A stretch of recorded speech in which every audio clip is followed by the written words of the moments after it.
Welcome to Southern Conference football on CSS. The Western Carolina Catamounts against the Georgia Southern Eagles from Paulson Stadium in Statesboro, Georgia. I'm Mark Bryant, very proud to be with you on a day with intermittent showers and more rain in the forecast, but I can tell you it's always a nice day when you're working with Tracy Ham, a name familiar to all the folks in the Southern Conference. Tracy, glad to have you here. Good to be with you again. And we've got a really intriguing matchup, some good strength.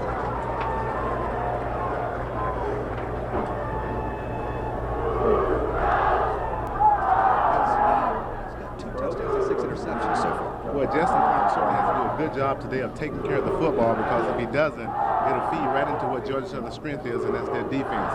The #1 scoring defense in the conference, only giving up 12 points a game. Yeah, Justin Clark's going to have his eyes on number 13, A.J. Bryant, for sure. And A.J. Bryant is one of the reasons why Georgia Southern has the #1 scoring defense in the conference. He just makes big play after big play. Now, when the Eagles are trying to move the ball down the field, which they do a lot, in their wins they score 40 or more points, they are going to be looking for a big name on the Western Carolina side, Rico Reese. Rico Reese has been everything for the Western Carolina defense. He has made a big play in the Furman game with the interception late in the game, and he has done a fabulous job of anchoring the #3 scoring defense in the conference. And one of the big numbers that his eyes is number 6. Jermaine Austin has done a tremendous job for Georgia Southern. He's been the staple of the offense. He's working on he just finished his 27th career rushing 100-yard game. So he's been doing a fabulous job for the Eagles. So we'll be looking at Austin and all the Eagles and Catamounts today. This should be a good one. You're watching Southern Conference College Football on CSS, your source for Southeast sports. The Eagles and Catamounts have taken the field at Paulson Stadium in Statesboro, Georgia. SoCon action. From the home of the Eagles, I'm Mark Bryant. Tracy Ham in the booth with me, and this should be a good game, a stepping stone in Southern Conference play, because no one can handle another loss. No, certainly not, Mark. This game here is critical for both ball clubs. 2 losses in the Southern Conference will certainly put you out the race. There's Western Carolina coach Kent Briggs. He's in his 4th year. Losing record overall, 16-22, 9-14 in conference. He's a Western Carolina alum and was an assistant for Western for a great many years. Also did assistant work on the staff of NC State and defensive coordinator at UConn before finding his way back into the head coaching spot. For Georgia Southern, Mike Sewak in his 4th year overall, 30-12, 20-6 in Southern Conference play. He has 2 Southern Conference titles to his credit and is undefeated against Western Carolina. Just a good game for Georgia Southern to be in Western Carolina. If Western Carolina want to get up in the upper echelon, they have to continue to beat these type of teams that knocked off Furman earlier. Now to get an opportunity to come into Georgia Southern House and beat them as well, Mark. Here's your series history. Western Carolina has never won in Statesboro, and Georgia Southern has the 13-2 advantage. This is the 16th meeting. So a rather lopsided background, and Western Carolina would like to do something to reverse that. The last time they won in this series was back in 1994. The other win was in 1941. 78 degrees, cloudy, very humid, steamy out here, 98% humidity, and chance for more showers later. This is a muddy track today. You see deep for Georgia Southern, number 2, Lewis Barr, and number 85, Teddy Kraft. And I know from our game a couple weeks ago, Tracy, you liked what you saw out of Teddy Kraft. Yeah, certainly Teddy Kraft needs to touch the ball at least 8 to 10 times the ball game. And I think if he does that, it'll be a very successful day for him, because he's a spectacular athlete. Number 25, Tim Macy, will handle kickoff duties for the Catamounts. We are set to go from Paulson Stadium in Statesboro. And we're underway. This is going to be a low bouncer. It's going to find its way back to Kraft. It gets it on the high hop at his own 3. Good blocks get him past the 20 to the 30, 40, and pulled down. Yeah, you can see the excitement in that kid when he touches the ball. I like to see him continue to touch the ball 3 or 4 more times before this quarter's out. Just a spectacular run by him. Teddy Kraft with great skill and brought down by Brandon Breeden, number 4, one of 2 number 4s for Western Carolina, by the way. But Brandon Breeden bringing down Kraft with a good tackle, because if he doesn't do it, we may be talking about Kraft's long touchdown right now. The kickoff return has been very good for Georgia Southern over the last couple of weeks. So Georgia Southern starts on offense with Jason Foster, the quarterback.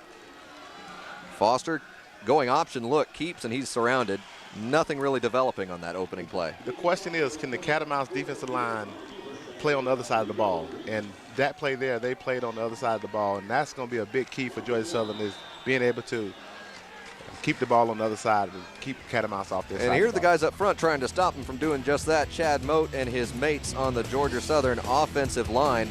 In the backfield, Lennon Jefferson, Brandon Andrews getting the start today. We'll talk about that in just a moment. And, of course, Jason Foster up under center now at quarterback.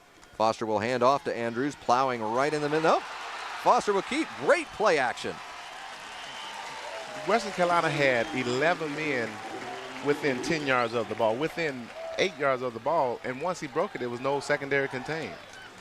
Foster, a good job with the deception as the entire defense piled into the middle on Andrews, and Foster said, looky, looky, I'm out here on the other side. And here's that defense, Rico Reese and his big fellas up front in the linebacking core, Gaffney, Barnes, and Conklin for the Catamounts, and Primus Glover, no stranger to the folks in the Statesboro area from nearby. But this time it is Andrews going through the middle and getting within the 35. It'll be second and short. Nice read, but it looked like they're running some triple option today, where the triple option is a little different from the double option, where you have three choices, where the double option is the option between the quarterback and the B-back. Now, if anyone's wondering why we're seeing a whole heavy dose of Andrews out of the gate instead of Austin, there is a reason. Yes, there is, and it's part of the business of football, and we'll get into it after this play. Well, there's going to be motion on the right guard there. Well, one of the reasons that Austin is not starting the game, he'll play, but he won't start because he was late to a meeting. And I applaud Coach Seawalk. I think you have to have discipline. Nobody knows the reason why. Sometimes we oversleep as players. That just happens. That never happened to you, did it? It happened before to me, so I don't think it's something to be blown out of proportion. But as a coach, you have to take actions and move forward. And I think we'll quickly see Austin in the lineup before this quarter's up.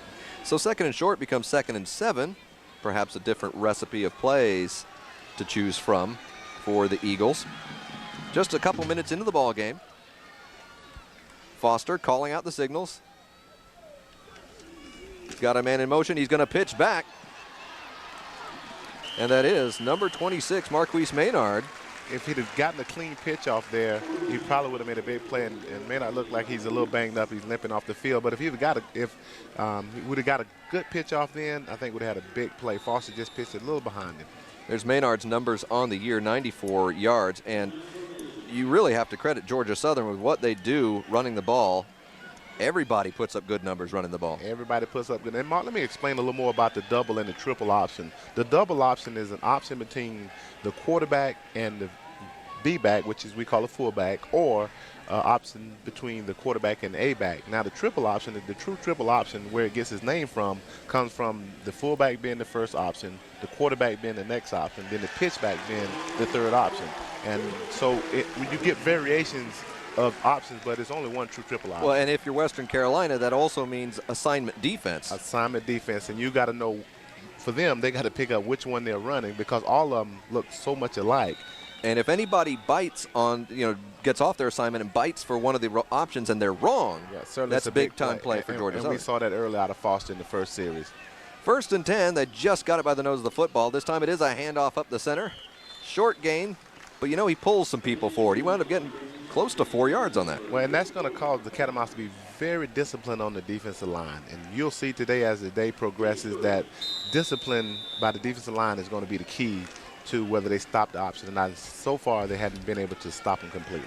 The not starting commandment for Austin lasted all of 3 minutes. He's in the game. He's got the ball. He's down to the 25. And you can see it wasn't something serious. He probably overslept, so we got an opportunity to see Jermaine. I'm glad to see him back in the game. But I applaud Coach Seawalk staying within the text of a team. It's a symbolic thing. You don't get to start. Certainly, and that's big on family weekend as well. Foster gives it to his up man, Austin, who bangs and plows. First contact does not bring him down, but it looks to me like he's going to come up short on that third down play. Yeah, first big decision of the ball game for Coach Seawalk. We'll see what he does here. You're in field goal range. Certainly the Catamounts have not given up a point in the first and third quarter all season, so this is big for Georgia Southern. Aside from the first play from scrimmage, though, they've had positive yardage every time. So one might think they So can get this You're yard. not suggesting they go for it, are you? I'm saying they should maybe consider it. Consider it. How about that? Look like they are considering, so we'll see. There's that pile up in the middle, and you can see they did a good job bringing him down. They've done a good job thus far of holding the line of scrimmage.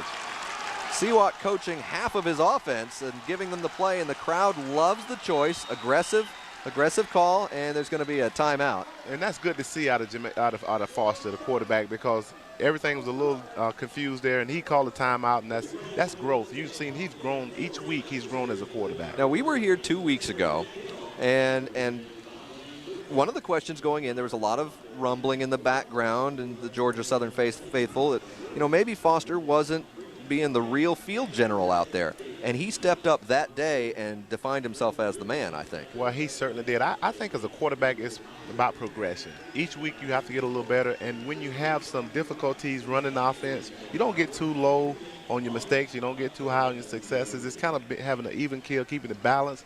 And I think the coaches have done a good job with Foster, keeping him under wraps and letting him grow as a quarterback. So we're looking at the first big play of the game here. It's a 4th down on the opening drive for the Georgia Southern Eagles.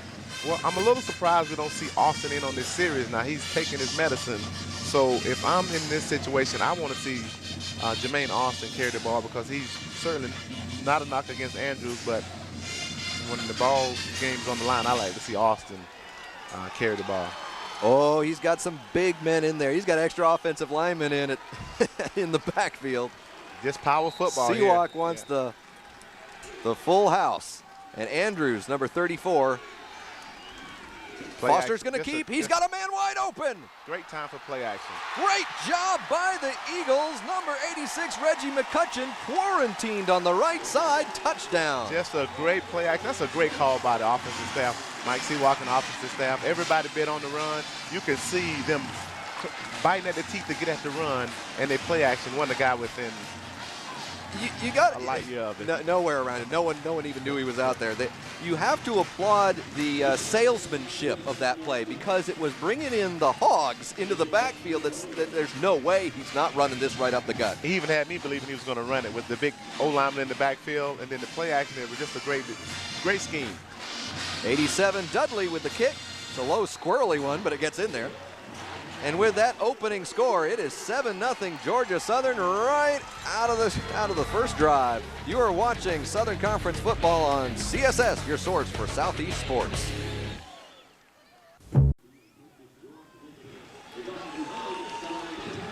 (7-0) Georgia Southern over Western Carolina. 4 minutes exactly elapsed in this game. 1 possession, 1 touchdown. Here it is. Mark, it was just a great play action by the quarterback. Jason did a great job of hiding the ball, selling the run, and it started on the kickoff return. Western Carolina cannot allow Georgia Southern to play on a short field. That was only a 57-yard drive and took up 8 plays. Dudley, 87 on your screen, will kick off. There you go, 8 plays, 57 yards, 4 minutes, the 23-yard scoring play. For the Catamounts, Mike Malone to return. He will hold on to it in the end zone. Touchback, they will start at their own 20. Now, Tracy, tell me about what you think this does for Western Carolina. They have not allowed any other team. 4 games, no team has scored on them in the first quarter. Opening possession, they give up a touchdown. I think the psyche of playing Georgia Southern just came back into play. I think when the game initially started, they really wasn't worried about it, but the history is starting to say now. We had these guys in a long time. We had trouble playing here. We had a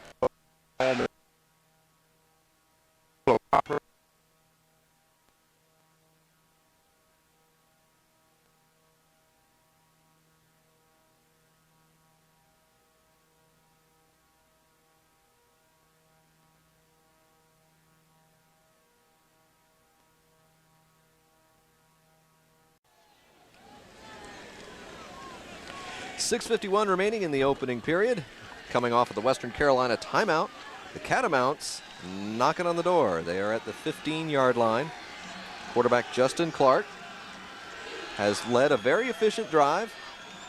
And now he's got to watch his backside. He tosses out to Fudge another screen. He's got a chance to score on this one, and he will. Yeah, just untouched. Nice, caught him in a blitz. Georgia Southern was blitzing. Nobody picked up the back. It should have been a linebacker engaged in the back. and not allow him to come free. He should have gauged him on his way to the quarterback to make sure he wasn't free releasing. But a nice design by Yes, and Clark did a good job. If he had held onto that ball one more second, he'd have been drilled in the back. Yeah, certainly was a game of inches. He got it off. He found Fudge, and Fudge had his blocking scheme ready in front of him, and no one laid a hand on him that time. That shows you how much we know about football. We talk about the defense and what they don't give up, and then the first drive, both teams takes the ball down and score. Bang, bang, and we'll see if who can keep this pace up, because the last time we were here, they pretty much did the same thing. Chattanooga answered Georgia Southern. They traded blows, but Chattanooga couldn't keep up that pace that Georgia Southern set. Well, I think if it becomes a scoring fest, it's certainly in Georgia Southern favor, but I don't think the defensive coach would really like to hear that. So we are tied up at 7. Each team has had the ball one time. Each team has scored a touchdown. What a start. 6:45 remaining in the opening quarter. Southern Conference football from Statesboro, Georgia. You're watching CSS, your source for Southeast sports. 6:45 remaining in our opening period, and it's a tie score in Statesboro, Georgia. New name, new time, same great show. Catch Denny Sheridan on Talkin' Football. Sundays at 7, only on CSS, your source for Southeast sports. Well, Mark, we'll see if special teams make a difference again. As they kick the ball off here, we'll see if they keep it away from Teddy Kraft. Kraft and McCutcheon are the deep men. It's going to be McCutcheon with the ball. And, hard hit at the 30. And it's Breeden again. He's got the tackle on both kickoffs. Yeah, he's done a good job of getting down there, hustling down there. And that was big for them. I think they need to keep Georgia Southern in a long field. Western Carolina was able to take the ball 80 yards in 10 plays, eating up 4:15, where it's just been defense not been able to come up with big plays when they had an opportunity to. Western Carolina has been in low-scoring games. Georgia Southern in noticeably higher-scoring games. For Georgia Southern, a clear marker for them. And speaking of markers, there's one on the field here. We'll see what the penalty call is. You had to set that up all the way. Yeah, we try to get a good segue in every now and again. Great segue. I'd make him kick it over and try to get the ball to Teddy Kraft, because you can see there's some running lanes on the kickoff return here. Here's the call. Illegal formation. There's one you don't see very often. Yeah, the illegal formation comes from you're not allowed to have more than 6 and 4. Correct me if I'm wrong. No, I believe you're right on that. You can't. There's a limit to how many you can have on one side of the ball. The other. And apparently, break out a rule book. You don't have your rule book in your pocket. You got to keep a rule book in your pocket. I apologize. Can we go to the truck? Coach Briggs is like, how did that happen? Yeah. Who did that? All right, get back out there. Looked like it was Mr. Lee. Might have been lined up wrong. Mr. Bruce Lee. You know, I tell you, Kent Briggs for Western Carolina, he's had much harder things to deal with than a loss or a penalty. He was diagnosed with neck and head cancer back in May, had surgery in June, and he had chemotherapy treatments in June and July. They ended at the end of July. His whole team has been very, very supportive of him and the Lance Armstrong Live Strong movement for cancer survivors and fighting cancer. And so a salute to Coach Briggs for his success. Certainly. Old football coach. It's hard to keep him off the field. Kraft does get the ball this time. Blocks setting up for him a lane, and he bounces off and spins. Still going, trying to get out of the way of his own men and past the 40 to the 44-yard line. Mark, I'm a believer, and you'll hear me sound like a broken record. Georgia Southern have to find ways to get Teddy Kraft the ball, not just on kickoff returns, but offensive as well. He's just exciting with the ball. Kraft with a great return. Sets up. He's talking about Georgia Southern in the short field. They're 6 yards away from the midpoint. Kraft a little gimpy that time. Hopefully nothing serious for the Eagles faithful. And Foster settles in under center. Calling the first down play, tied at 7. Hands it up the middle to Austin. Once again, Mark, that was true triple option. That's why you saw the defensive line arm tackle him, because he was in between. Should I take the quarterback or do I take the B-back? And I think as Jason Foster gets comfortable with the offense, he'll learn how to read that where the guy cannot make an arm tackle. And he who hesitates is certainly lost if you're trying to defend the option. And Georgia Southern's certainly happy. It's a 4-yard gain. They won't be mad about that. A long 4-yard gain. 2nd and 6. Jefferson in motion. The handoff is to Austin. He's smacked pretty good, but rolls off and gets close to another first down. This is typical Georgia Southern football. Just grind it out, knock you in the mouth kind of football. And they'll play this way as long as they get positive yards on first down is the key. The top 2 yardage gainers in the Southern Conference are on your screen. Number 4 and number 6, Foster and Austin. And they grind it out, and they'll put the pressure on you because the clock goes down, and you're forced to score quickly. The 3rd down play. This time it is going to be pounded up the middle with Austin. Looks like he's across for a first down. Now, the people in the South love this type of football. Georgia Southern, this community, this area here, this is the type of football they're used to, and they're used to, once they do throw the ball, it's wide open like you saw the play action. They just looking used to nobody being around the receiver because you run, then you come back with play action. Yeah, Foster only 1 pass in the game. Oh, by the way, a 23-yard touchdown. So very efficient with the ball. Foster keeps, but he's surrounded, does a good job eluding the pursuit in the backfield, turns it out right. There's a flag down, could be a holding as they try to hold the blocks when Foster changed direction. Yeah, when that happens, the offensive line got to learn just to let him go and let Foster be Foster because he certainly has the speed to get around the corner without anybody holding. And it may not be holding. We'll see. The call from referee Riley Johnson on its way. It's your first big call of the game. Is it holding? Well, you'll just wait and see. I'm just waiting. They got the face mask on that one. So I take that back from the offensive lineman. You know, the offensive linemen only hear about it when they make mistakes. So guys, I apologize. Give them the credit on that one. Great job up front by the Georgia Southern offensive line. It does happen a lot on these kind of plays where you're reversing field and they want to hold blocks, but they did a good job this time. And yeah, just slapped at the face mask. Right, and a good call by the official making it a 5-yarder, not the 15-yarder. And you can see they did a great job with the defensive scheme to the front side, but they have so many people in the box, meaning from the tackle to the tackle. If he get out the back door, there's nobody there. 1st and 10 from the 25. Jefferson in motion. Foster hands inside.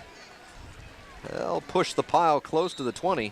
Now there's going to be some sore young men tomorrow with the O-line and the D-line for Western Carolina and the offensive line for Georgia Southern, because you can just see the head banging up front there, and it's just smash mouth football. There's a look at Andrews, number 34, and Foster, your quarterback. You have to give Andrews a lot of credit. He's sitting behind one of the best backs in there. You look at the total yards, 84-92, really close. Georgia Southern been playing on the short And keep in mind, for Western Carolina, that's 1 drive. Georgia Southern, that's 2. There you go, wide open. In the middle of the field, it's McCutcheon again. It's the play action. Once again, they run. You get so run heavy on defense that you forget that there is such thing as pass. 2 touchdown receptions for McCutcheon, who in this offense has to wonder when he's going to get a multi-touchdown game, and he's got a 2 in the first quarter today. Just great play calling by Georgia Southern offensive staff. Mike Sewell did a great job play calling. That's what they're used to. You run, and when you play action, it's so wide open that it doesn't have to be a precision pass, but it has to get there. Congratulated by everybody on the sideline, but perhaps happiest for him and glad to see it, Teddy Kraft, number 85, is fellow wide receiver. The kick is up and good from Dudley, and we've had 3 drives in this game, and each one has ended in the end zone. Well, Georgia Southern's playing on a short field. You gotta give Western Carolina offense a lot of credit because they went the distance with the drive, 80 yards. But when you look at Georgia Southern, they've had a short field, and I just thought it was a great play call by Mike Sewell, because you know Western Carolina was looking for the run. And you look at the play action call, right up the seam from the slot position, but he had his hand down. And the difference was he had his hand down as a tight end, where they're used to seeing him as a A-back. No hesitation by Foster. The pass, a good job by McCutcheon to adjust because it's a little bit behind him and low. Yes. I mean, when you're that wide open, all you want to do as a quarterback is get it out there in a catchable position and make sure that you squeeze the ball. Those are the toughest catches in football right there. Wide open by yourself.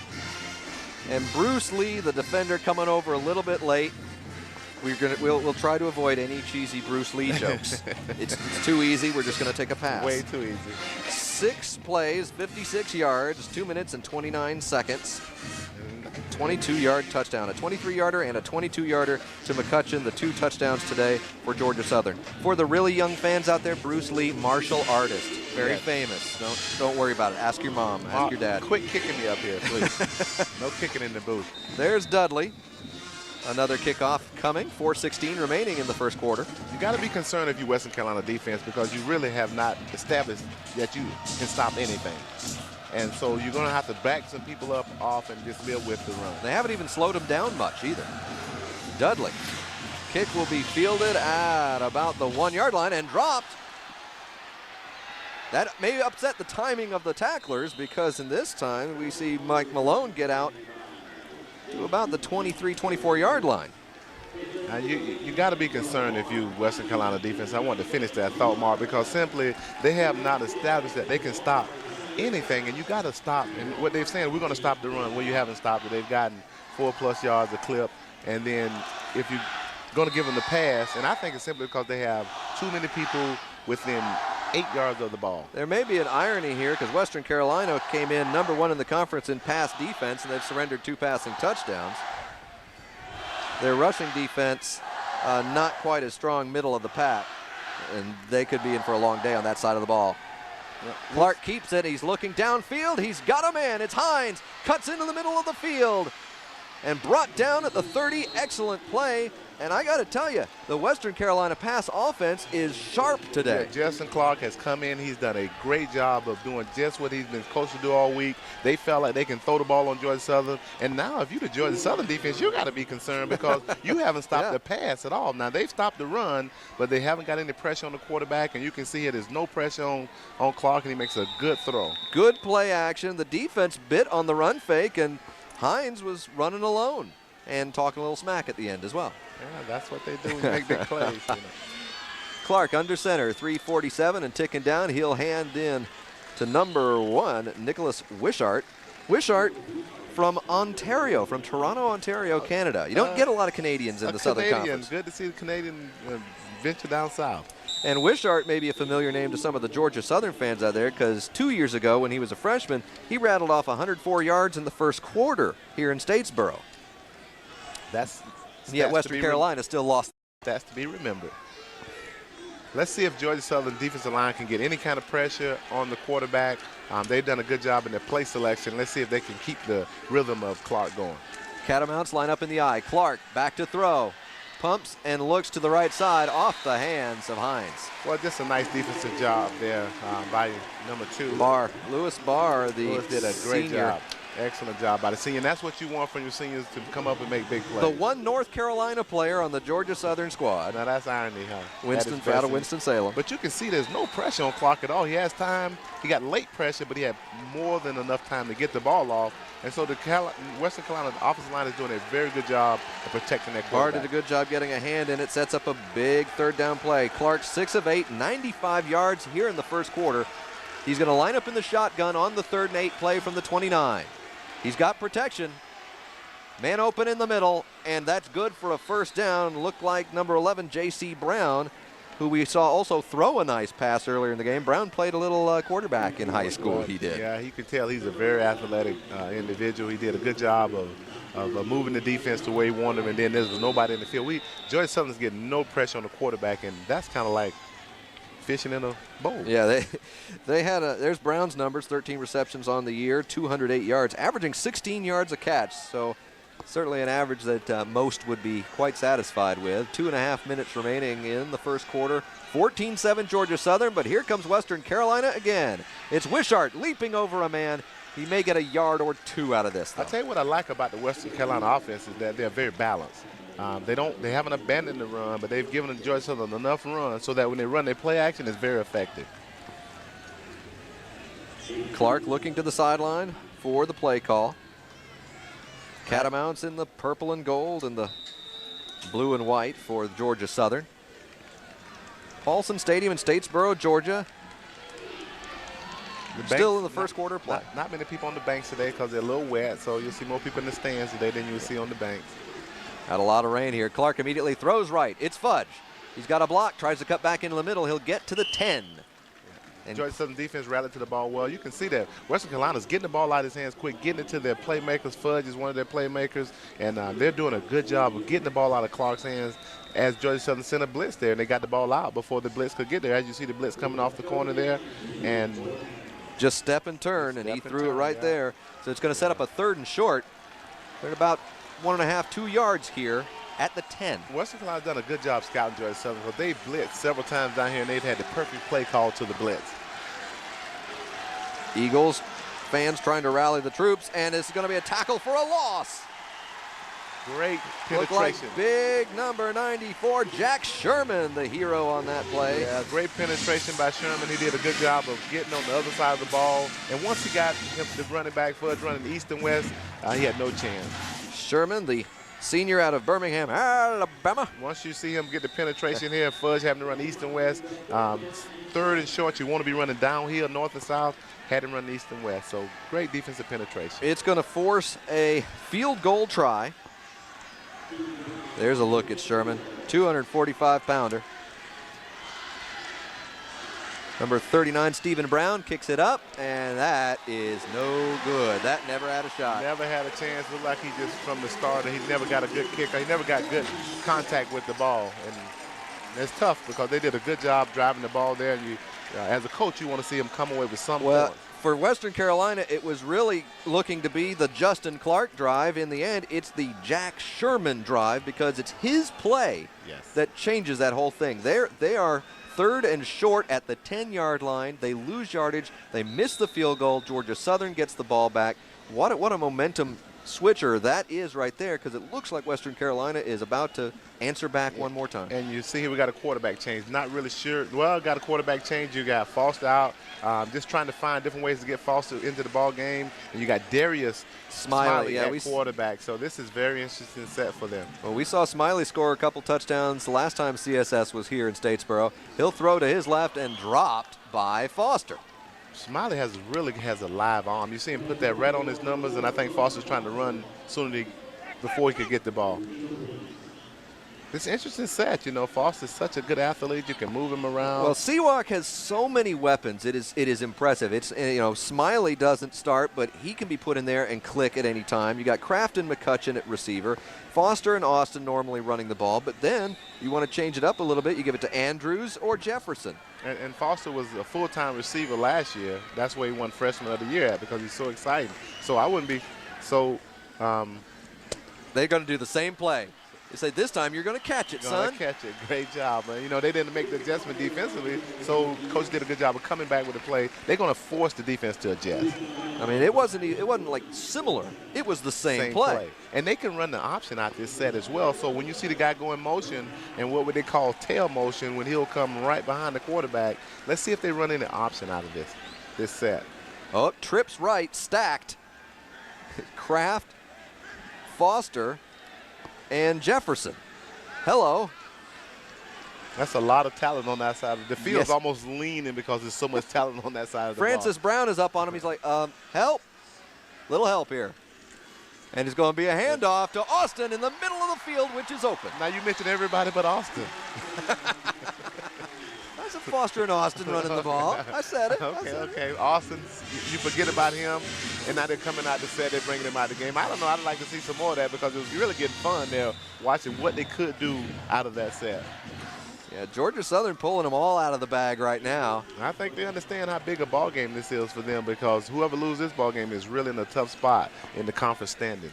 Foster back under center. He's going to keep and met and brought down slowly in stages by the Western Carolina We need to defense. check his weight, because he certainly didn't look like he wore 164 pounds at that stage. At 5'9", he was carrying people. And the first quarter comes to a close on that play. 14-7 favoring the Georgia Southern Eagles, who have the ball once again, trying to drive against Western Carolina. You're watching Southern Conference football on CSS, your source for Southeast sports. Time for the second quarter of play. Paulson Stadium in Statesboro, Georgia on CSS. I'm Mark Bryant, my partner in booth, Tracy Ham, and it is Georgia Southern 14, Western Carolina 7. Georgia Southern Eagles have the ball. if Georgia Southern scores on this drive, it really puts a lot of pressure on the Western Carolina staff, offensive staff, and the offensive side of the ball. And we started to make a point earlier. Georgia Southern, in its wins, 40-plus points. In its losses, 20 or less. So they like that pace.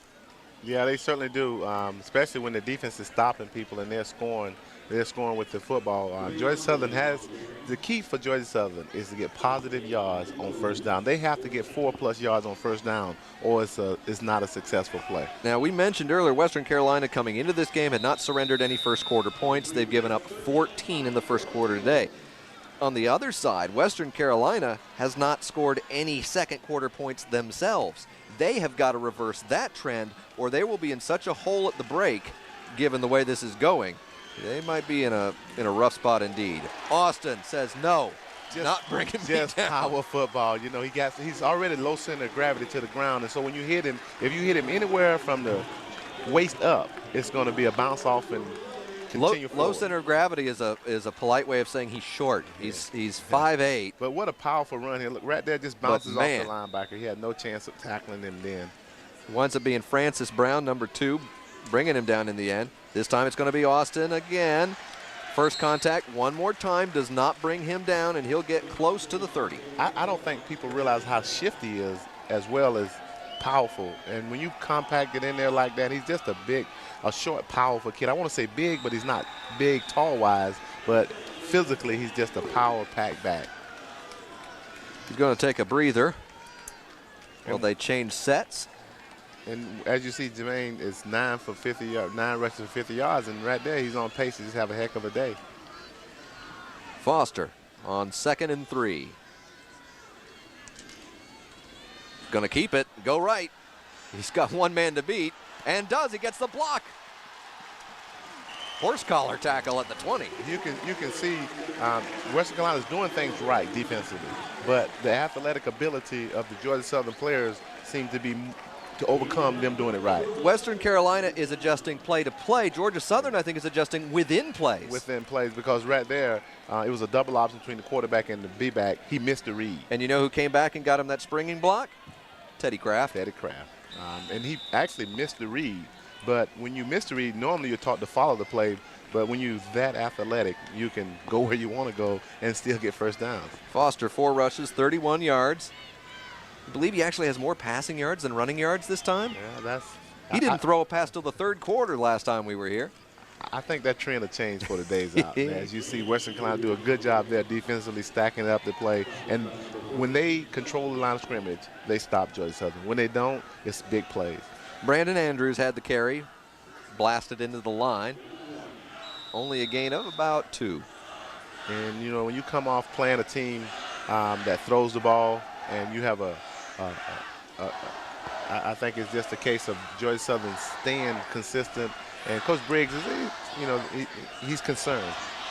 And he has a right to be. Foster looking to throw. He's got a man in the end zone. Intercepted. No. Did he drop it? They call it incomplete. Right in the breadbasket of Glover. I thought he had that one. I thought the ground caused the fumble, but the ref say otherwise. He just never set his feet. He can put no zip on the ball, and they had good pressure. Primus Glover, I think he had that one right between the 2 and the 1 in the end zone. Right between the 2 and the run. And Primus, being a local kid, had an opportunity to make some people really proud from Springfield, Georgia. Yeah, he's still, I think he's still looking for the call. He said, man, I caught that ball. We might need to bring instant replay back. To the Southern Conference? To the Southern Conference. Bring instant replay to the Southern Conference. It's slowly finding its way everywhere, isn't it? Are you a proponent of the? I do like it. I like it. You know, I don't think you should use it every play. You know, there's sometimes where it goes to it too often, but on critical plays, yes. Foster juking and jiving in the backfield, and now he's free inside the 10 to the 5. He scores the touchdown. Great athletic play by Justin Foster. You can see why they waited on him to become the type of player he has become this day. They take his mistakes, but they live with him. They live with his mistakes, but you can see the upside. It looked like that play fractured a couple different ways, and Foster just adjusted once, twice, and I'll do it myself. And this is why Coach Briggs got to be concerned, because his defense is doing things right, but Georgia Southern is doing things better than they're doing. Is it a case of great talent beating great schemes?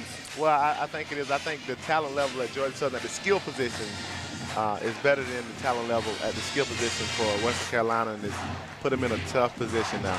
Dudley to tack on the extra point. He does. 21-7. And Western Carolina needs to adjust fast if this one's not going to get out of hand just as fast. 12:35 remaining in the opening half. 21-7, Georgia Southern leading Western Carolina. You're watching Southern Conference College Football on CSS, your source for Southeast sports. Welcome back to Statesboro. Georgia Southern 21-7 on top in the second quarter of play. I'll remind you, top 10 teams collide when the 4th-ranked Georgia Bulldogs visit number 7 Tennessee. Oh my goodness, top 10 SEC East. What a battle. Last season, Tennessee posted a 19-14 victory in Athens to snap the Bulldogs' 4-game win streak in the series. Don't miss Georgia and Tennessee Monday at 8, Tuesday at 7, only on CSS. Well, Dudley's already been pressed into service a lot today. Here he is to kick off one more time. Waiting for it deep, number 42, Mike Malone. Gets it at his 3. His blockers try to shape up. They fake a little misdirection. He keeps it himself. Works right side, out to close to the 30. That's positive for Western Carolina because they were reeling for a minute there. And I think by no means is this game out of hand, but it's on the verge of getting out of hand if they're not able to do something positively here on offense. If Primus Glover holds on to that ball in the end zone, this is probably a different football game right now because you talk about the momentum and getting out of hand. There's that scoring drive, 11 plays, 80 yards, 2 minutes, 56 seconds, the 18-yard touchdown run, which was all Foster. All Foster.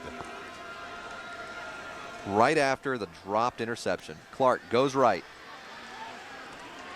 Nothing doing on this play. Well, squirts away. And Georgia Southern brought a blitz from that side. So once again, Western Carolina offensive staff, they're doing it. They have the right game plan for Georgia Southern. They threw a hitch pass right into the blitz, so the corner come off the corner, safety move over the top. So there's no flat defender to cover that. So right play calling, they just got to sustain it.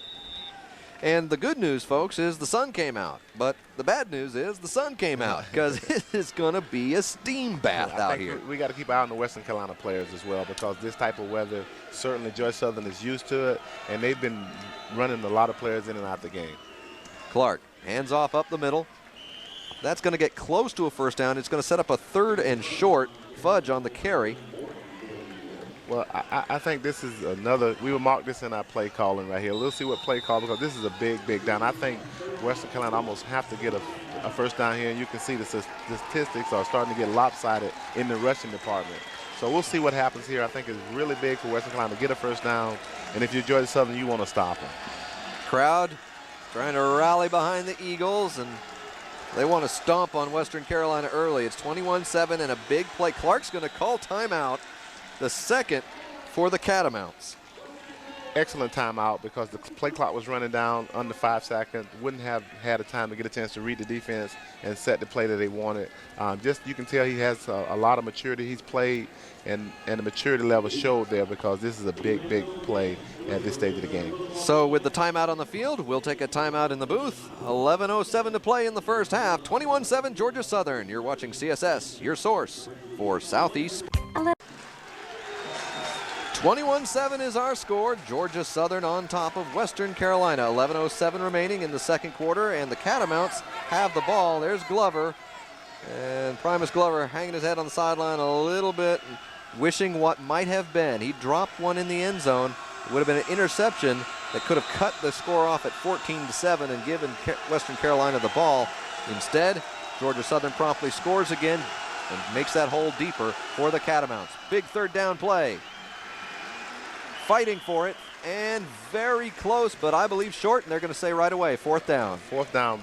You made the first big call of the day, short. Yeah. And I think, and now if you're Coach Briggs, what do? Do you go for it, or do you, first I'd ask for a measurement. Yeah, by the time, they're entitled to the measurement. That's the first thing I do if I'm the coach. Well, he's bringing out his punt team, so the decision has already been made.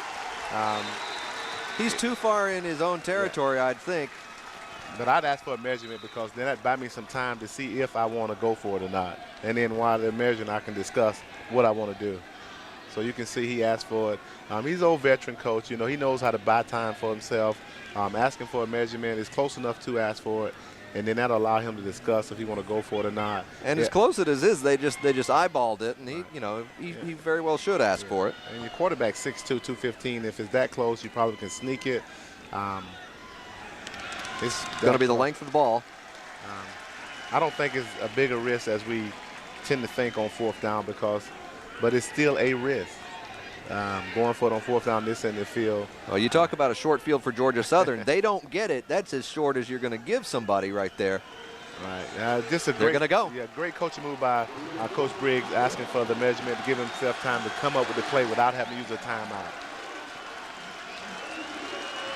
And the crowd comes alive. 10:40 to play in the second quarter. You don't want to overstate something, but this is a ball game making play for Western Carolina. Certainly, if they're going to ever have a chance of getting up into that big three, which they call the Southern Conference, the App State, the Furman, the Georgia Southern, they have to do things like this and make first down. And he's going to get it, I think, but wow, just by the stretch at the end. I tell you, that was more risk than the going for it itself. Taking a drop back and handing it off in the backfield there when, shortest distance between 2 points is your straight line. You would have thought they would have just gone right up the middle or tried to sneak. Yeah, certainly with that distance, only inches, I thought he would have sneaked the ball, but he didn't, and he made it, so that's why he's down there and we're up here. Exactly right, as long as he gets it. Yeah, certainly. And so, Justin Clark, number 18, leading his team. J.C. Brown in motion. It's going to be a handoff to Fudge, working the left side and close to the 40. Mooring in on the tackle. Mooring's been all over the field today. He's been playing sideline to sideline. One thing we want to watch carefully is McBride, number 32, is in at cornerback. He's replaced the starting cornerback, Lewis Barr. So I don't know if Lewis is injured or not.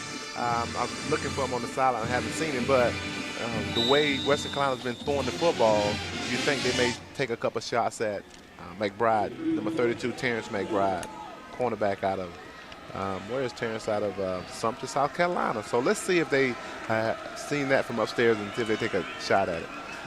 There's Justin Clark, Mooring in on the rush. The throwaway actually finds Hines, but he tips it and it goes out of bounds. First time he's been on his back throwing the ball today. They finally got some pressure on him, made him throw on the run. It's much more difficult to throw on the run for Clark than it is when he set his feet, because he's more effective. Watch him, his feet never get set. He sees the pressure and he's throwing going back, and that's tough for a quarterback, any quarterback at Big time back pedal, and it was John Mooring leading the charge, and with him was Renard Montford. So Georgia Southern defense has picked it up. At one time they looked so vulnerable, and now once again we still see 7 on the board, and it hadn't changed for quite a bit here. 3rd and about 7 or 8. Clark giving the hand signals, lined up in the shotgun. It's going to be a handoff up the middle, and Mooring is right on top of it. What a great tackle by Mooring. Just shot the gap, nobody untouched. Looked like they had a big play, looked like there was a hole, but Mooring closed it off quickly. He's having an outstanding ball game. Those ropes that tie things down to other things, they call them mooring lines. Well, he's tying them down out there today. He's certainly the leader of Georgia Southern defense. You can see when he's one of the few guys on this defense that has been an outstanding tackler. When he gets his hands on you, you don't go anywhere. And you better believe they're punting now on 4th and 8. Kraft gets the ball in immediate contact, about 2 yards on the return. Yeah, Kraft is a good athlete, but when you got 5 against 1, it's not, the odds are against you. He did a good job just fielding the punt. In those situations, the coach really just wants to see you field the punt and not lose ground. There's Teddy Kraft, number 85. Junior out of Hartwell. He's going to take it to the sidelines for this play. Foster back in at quarterback. Well, the sun is going behind the clouds, so that'll go well for Western Carolina, because you can feel the cool breezes come back out. That'll keep them fresh, but in the bottom line is they got to control the line of scrimmage at some point in time. Foster to Austin. That looks like a face mask, and there goes the flag. Austin looked like he got a little banged up there. That was Felipe grabbing the face mask. No, I'm sorry, that was Rico Reese, the leader on defense, grabbing the face mask there. And that's the case where you really don't know where the ball is at. He really didn't know where the ball was at. And it's going to be a 15-yarder. And it probably contributed to Austin's limping, too, because he got pulled back by his head, and I think it twisted his whole body. Yes, it did. And you can see when you don't really know where the ball is, you can see him on the bench there. I think he might have just twisted his ankle. He has had ankle trouble One more time in the past. He didn't really know where the ball was at. He jumped out to try to defend the quarterback, and he just had to reach back in to make a play. I think it's more Reese landing on him as with the foot planted in the muddy ground. And they're working on the ankle, it appears, right now on the bench. There's the penalty yardage. Georgia Southern's only been tagged for 5 yards. Western Carolina 29 yards so far. And Foster keeps. Darts left across midfield. And again, that's illegal in the NFL now. Not in college. Not in here. And Western Carolina is glad it's not illegal in college because that's the only way he would stop the score from there. Once again, it was a double option between the B-back and the quarterback. And what we call a 3 technique. You can see the three technique bit on the fullback, and then Foster just ran between the tackles. So quick, they just drag him down from behind what they call the horse collar tackle, grab him by the neck and shoulder pads and just drag him backwards. That's the kind of thing that really hurt Terrell Owens in the NFL and prompted a rule change. This time the handoff does go up the middle.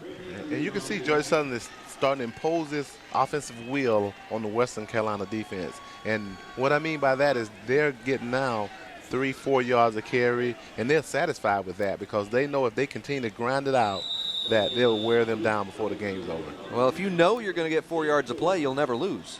Never lose. Because you'll always get the first down, and you'll always move the ball. And in the football world, we call that staying on schedule. And if Georgia Southern can stay on schedule, it's a very effective offense. Tight power lineup. Ball will go to Andrews. He's met abruptly at the 40. It's going to set up a 3rd and 3 for the Eagles. 7:10 remaining in the half. Georgia Southern's doing a good job of controlling the line of scrimmage, and when you're looking at it on the television, it doesn't look like that was a successful play. But Georgia Southern is very happy with the result of that play because it keeps them on schedule. Austin standing again up at the sideline, up front. Coach, look at me. I'm standing. I'm here. I'm right at the edge of the field. And nudge the coach with the shoulder pads. Smiley in at quarterback. He's got Jefferson in motion rather, and Andrews behind.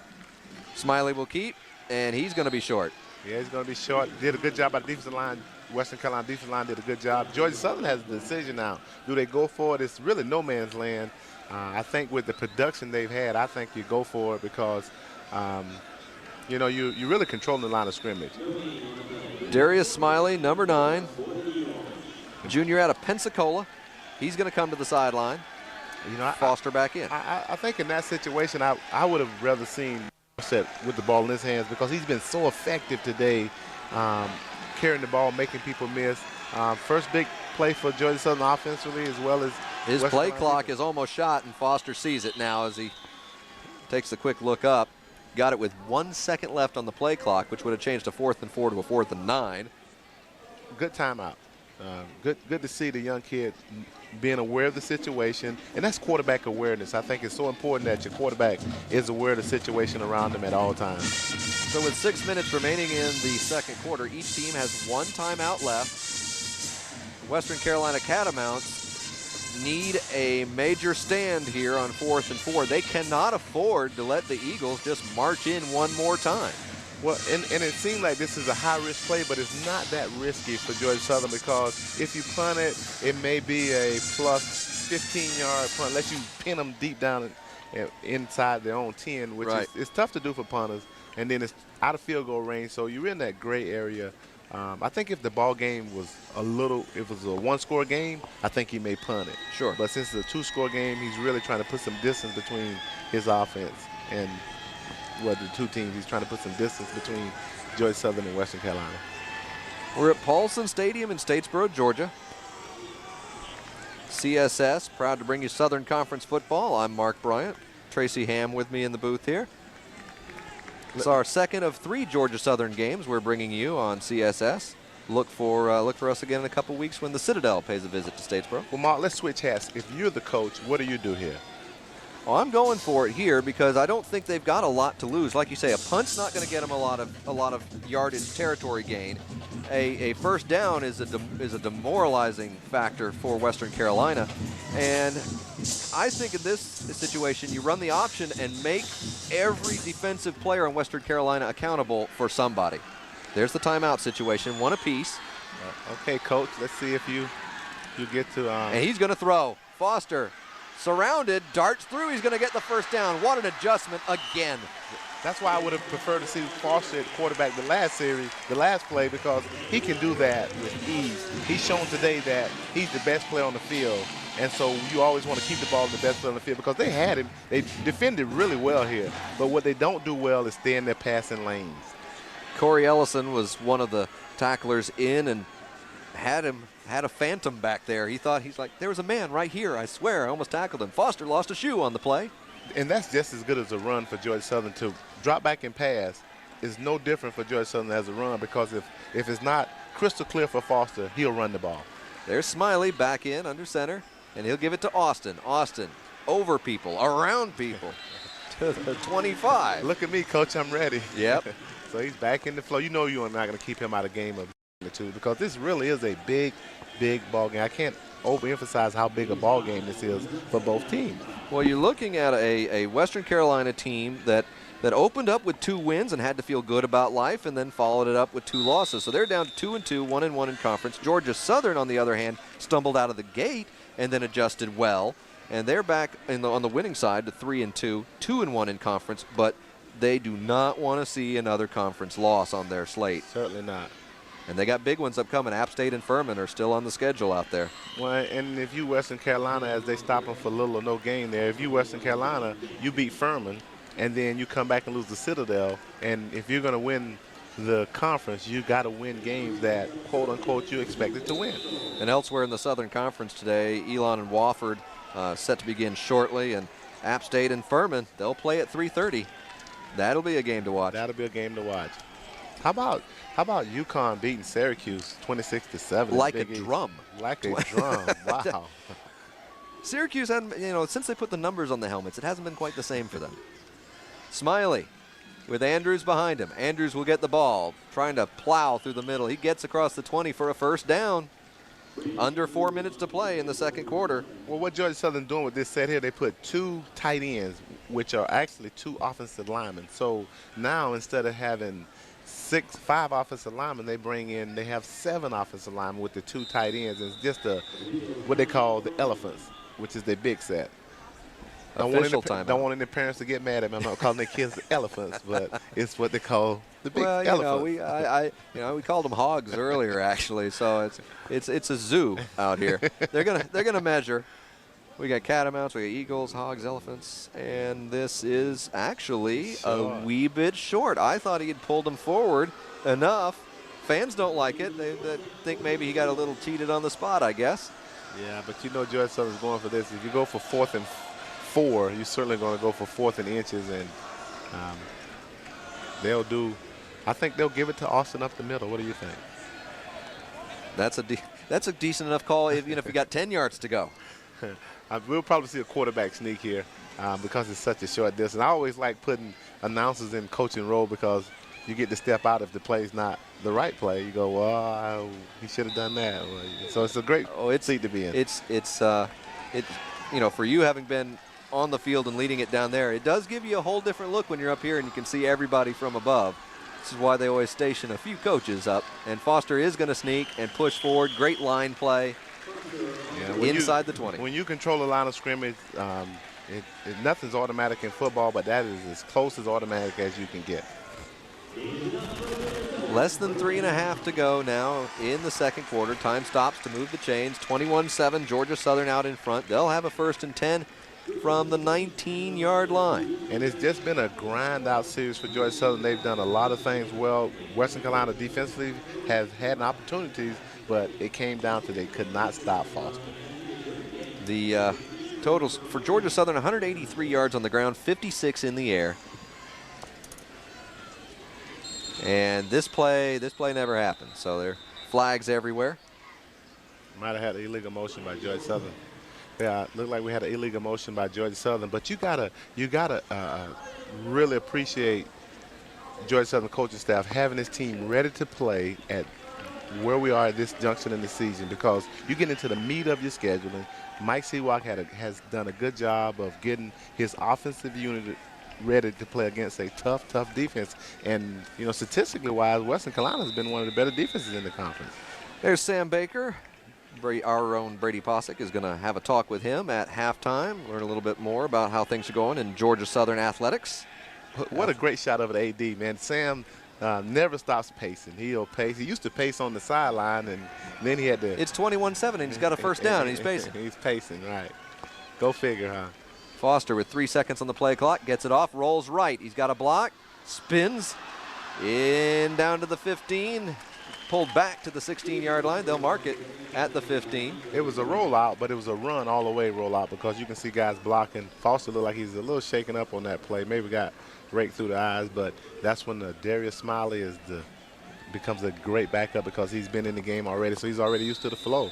It's a real easy transition. Yeah, they can just switch him in and out. They really have a great grasp of the offense, and yeah, it looks like the eyes for Foster. Like he might have got raked across the eyes. But all that twisting and turning is bounds of fingers to get in your eyes. Western Carolina doesn't have that same luxury for switching out quarterbacks. They've got Clark, and behind him his normal backup, Michael McQueenie, out with mononucleosis. They could go with Josh Lee or J.C. Brown. Smiley throws the ball out to McCutcheon. I'm sorry, 26, not 86, and that is Marquise Maynard. Marquise Maynard's had a chance to get open in space against one defender, and I think Georgia Southern like those odds. When they can get their ball carrier in space against one defender, they feel good about those odds.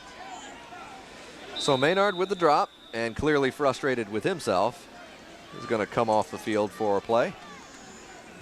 2 minutes remaining. And I'm sorry, Mark, but these drives really put a pressure on the other team's offense, because they've been on the sideline for 8 minutes, and they just get rusty. There's what they've done on third downs. Georgia Southern has performed pretty well, and this time he's right at it. Right at it. Officials promptly say fourth down. Yeah, and I think he's going to go for it. I think at some point in time here, I'd take the points, because it's been a really good drive for him. And I know you say, well, why wouldn't you take them back there? Well, you're in a position where points is king. At some point in time, you got to take the points. It'd be interesting to see. It's 4th and inches. You know he's going for it. Make no mistake about it. With 1:20 left in the half, and if he doesn't make it, Western Carolina gets the ball with the whole field to go. It's going to be close. This is going to come down to a spot and a measurement, because he didn't get very far. He didn't get very far at all. So at some point in time, I think you got to take the points when you've done. Sometimes we want the 7 so bad that we forget that points are king. I think they're short, because I didn't see any movement. I didn't see any movement from the line of scrimmage there. Western Carolina did a good job of getting under the pad level, the offensive lineman for Georgia Southern. So if they stop them, Western Carolina got to feel good about themselves going into halftime, because it'll be the only thing they've stopped all day. Here come the chains. The nose of the football is at it. It's a first down. Wow, game of inches. Game of inch. That was right there. Put the S on the end of inches then. So, well, once again, it ended up being right, but just my opinion, I think when you get in those situations, points are king. You have 1:15 going and counting. 24-7 would be certainly something that Georgia Southern would be happy with. But they want 28, so we'll see if they get it. Georgia Southern 16 first downs in the half. Smiley rolling left. He's got a man wide open. Jefferson, touchdown. That's why I'm in the booth, and they on the sideline. Great play callers. But they ran that play earlier, and they had the almost identical situation. He was able not to make the catch early, but he made the catch then, and touchdown. Under a minute to go in the second quarter, and the Eagles are starting to run away with this one. It is 27-7 pending the point. Western Carolina will have massive adjustments to make at halftime, and we'll see if they're able to do that. Dudley getting ready. Just a couple big plays. The missed interception in the zone, then you get it on 4th and inches. So instead of being a 1 touchdown game, it's a 3 touchdown difference. And that score is 28-7 favoring Georgia Southern. Under a minute to go in the half. You're watching Southern Conference College Football on CSS, your source for sports in the Southeast. 7 is our score from Statesboro, Georgia. Georgia Southern with the advantage, and what an advantage it's been. And there's our own Brady Posick. Hello, Brady. How are you, sir? We're getting ready for our halftime. Sam Baker, athletic director, and others we will hear from during the break. And Georgia Southern has a lot to celebrate right now. There's Malone ready to return a kick. He would love to play a little hero and spoiler right now. See if the Catamounts can set up a return. Fans feeling good. The sun is out. The game is in their hands at the moment. The kick is a low screamer toward Malone. He gets it. Line drive right on the numbers. Comes through the first wave and down at the 30-yard line. I tell you, Mike, one job I would never want is the job that number 19 has, and that is Tim Camp. Is called the wedge buster. You simply just go in there and throw the body for the cause of the team. Yep, and the gunners on the punt team are the same. I mean, just crash. You got to have a special attitude to be special teams. There's no doubt about it. No question about it. Because it's a train wreck. It's a huge train wreck. So if I'm Western Carolina, I just try to run a draw or something and get out the half where I'm at. I'd be very surprised if they throw a little quick screen. Going to Fudge, gets past his first man and tries to find his way right, close to the sideline. Good safe play calling, you know, a screen or a draw, something in this situation. You get a big play out of it, you can hurry up. You still got a timeout left. So you'll see Coach Briggs be real conservative, but if he gets something positive that happened, you can see him hurry up to the ball and run, try and get some points out of it. 2nd and 5 for Clark and company. Fudge managed to nab the sideline stripe, and so that stopped the clock. Clark in shotgun. Rush coming in his face now. Clark is going to try and throw it away. Almost found the wrong side. I don't think that's what you want to see. I think if this is a big down here, because if you don't get it, Georgia Southern has a timeout left. I'd call a timeout, make them punt, get the ball back, and see what happened with Kraft returning the ball. So those two plays there, a little surprised that we didn't get a draw in there, so to keep the clock moving. But, you know, Coach had other ideas in mind there. So Lewis Bard defending the pass, managed to tip that one away. So if he throw it here and it's incomplete, then Georgia Southern will get the ball with a timeout left. So let's see if he run a draw in here and try and get the clock moving and force Georgia Southern to use their timeout. Eagles cheating up on him. Clark look in the middle of the field, throws it behind his man. He was trying to get it to Nick Miller, number 84, the sophomore out of Atlanta. No go. Clock stops, 33.7 seconds, and they're going to have to give it back to the Eagles. Right. Real surprised with the play calling there. Certainly, Coach want to get some. You can understand the pressure of having to score, but I wouldn't want Georgia Southern to get the ball back. And the only thing they got going for them now is that Georgia Southern is a running team. So Teddy Kraft will stand at his own 20-yard line and wait for the punt from Tim Macy. This is going to be short and far left of Kraft. It's going out at the 35-yard line. Well, now Georgia Southern has a great opportunity to put more points on the board, and I think it's just simply because of the play calling that Western Carolina decided to have there. They had an opportunity to get the clock moving or at least force Georgia Southern to use their timeout, and they didn't force that. So now Georgia Southern can use the whole field without concerns of the clock, because they can just call timeout. So Smiley will come in at quarterback on this, and he's going to have trips stacked right. I think this has become your favorite formation here. Well, it's a flashy one. You usually see it in those spread and high-flying offenses. It's Kraft, Jefferson, and Foster. Jefferson will actually go in motion out of it, back toward the middle. And too much time. Too much time. Smiley didn't get it off. Well, cost them not too big of a mistake. I mean, it'll cost them 5 yards, but we'll see if they can regroup and get a playoff here. You would like to see a team be able to come off the sideline and get into the play, because they knew they was going to get the ball back, and you'd like to see them be able to get into that play and run it. Well, this much is obvious. Georgia Southern's not just going to take a knee with their 27 seconds. Great move by the Western Carolina defense. They brought in a nickel package. They're not going to run.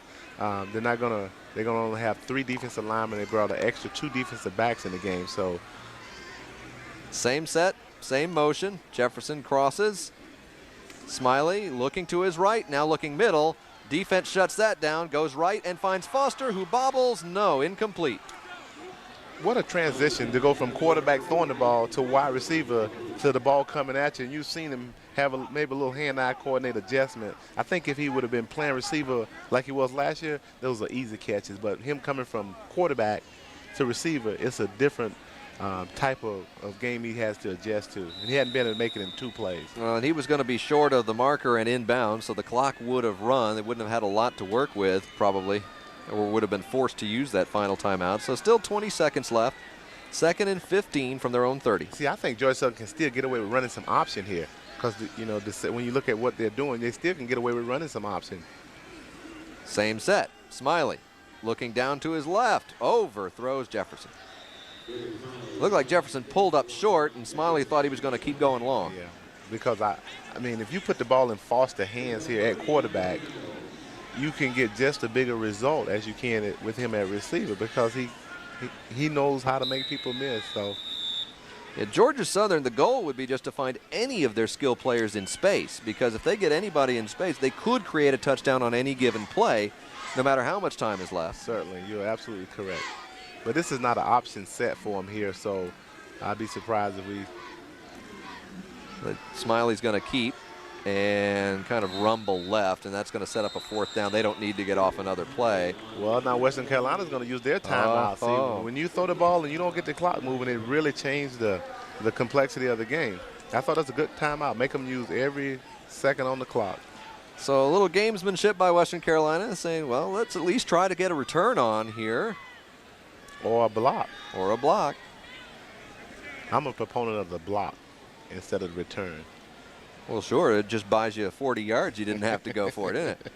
I thought I could slip that one by you. You on your P's and Q's today. I'm doing my best. Right. I'm doing my best. 9 seconds left in the half. Just checking my partner here, just making sure he's on his P's and Q's. And we got the line crew needs to get their act together. We got a 4th down on one side of the field, which is right, and a 3rd down on the other side of the field, which is not. Well, I'd take the 3rd down if I'm Georgia Southern. Yeah. I'd take the 4th down if I'm Western Carolina. 28-7 is the score. There's Mike Seawalk and his crew. And really the goal here is for the punter to just get it out, get it off his foot somewhere instead of behind him. Get the punt off. Look like Western Carolina is going to set up a return. Let's see if Georgia Southern punted out of bounds and not give him an opportunity to return it. So with 9 seconds to go.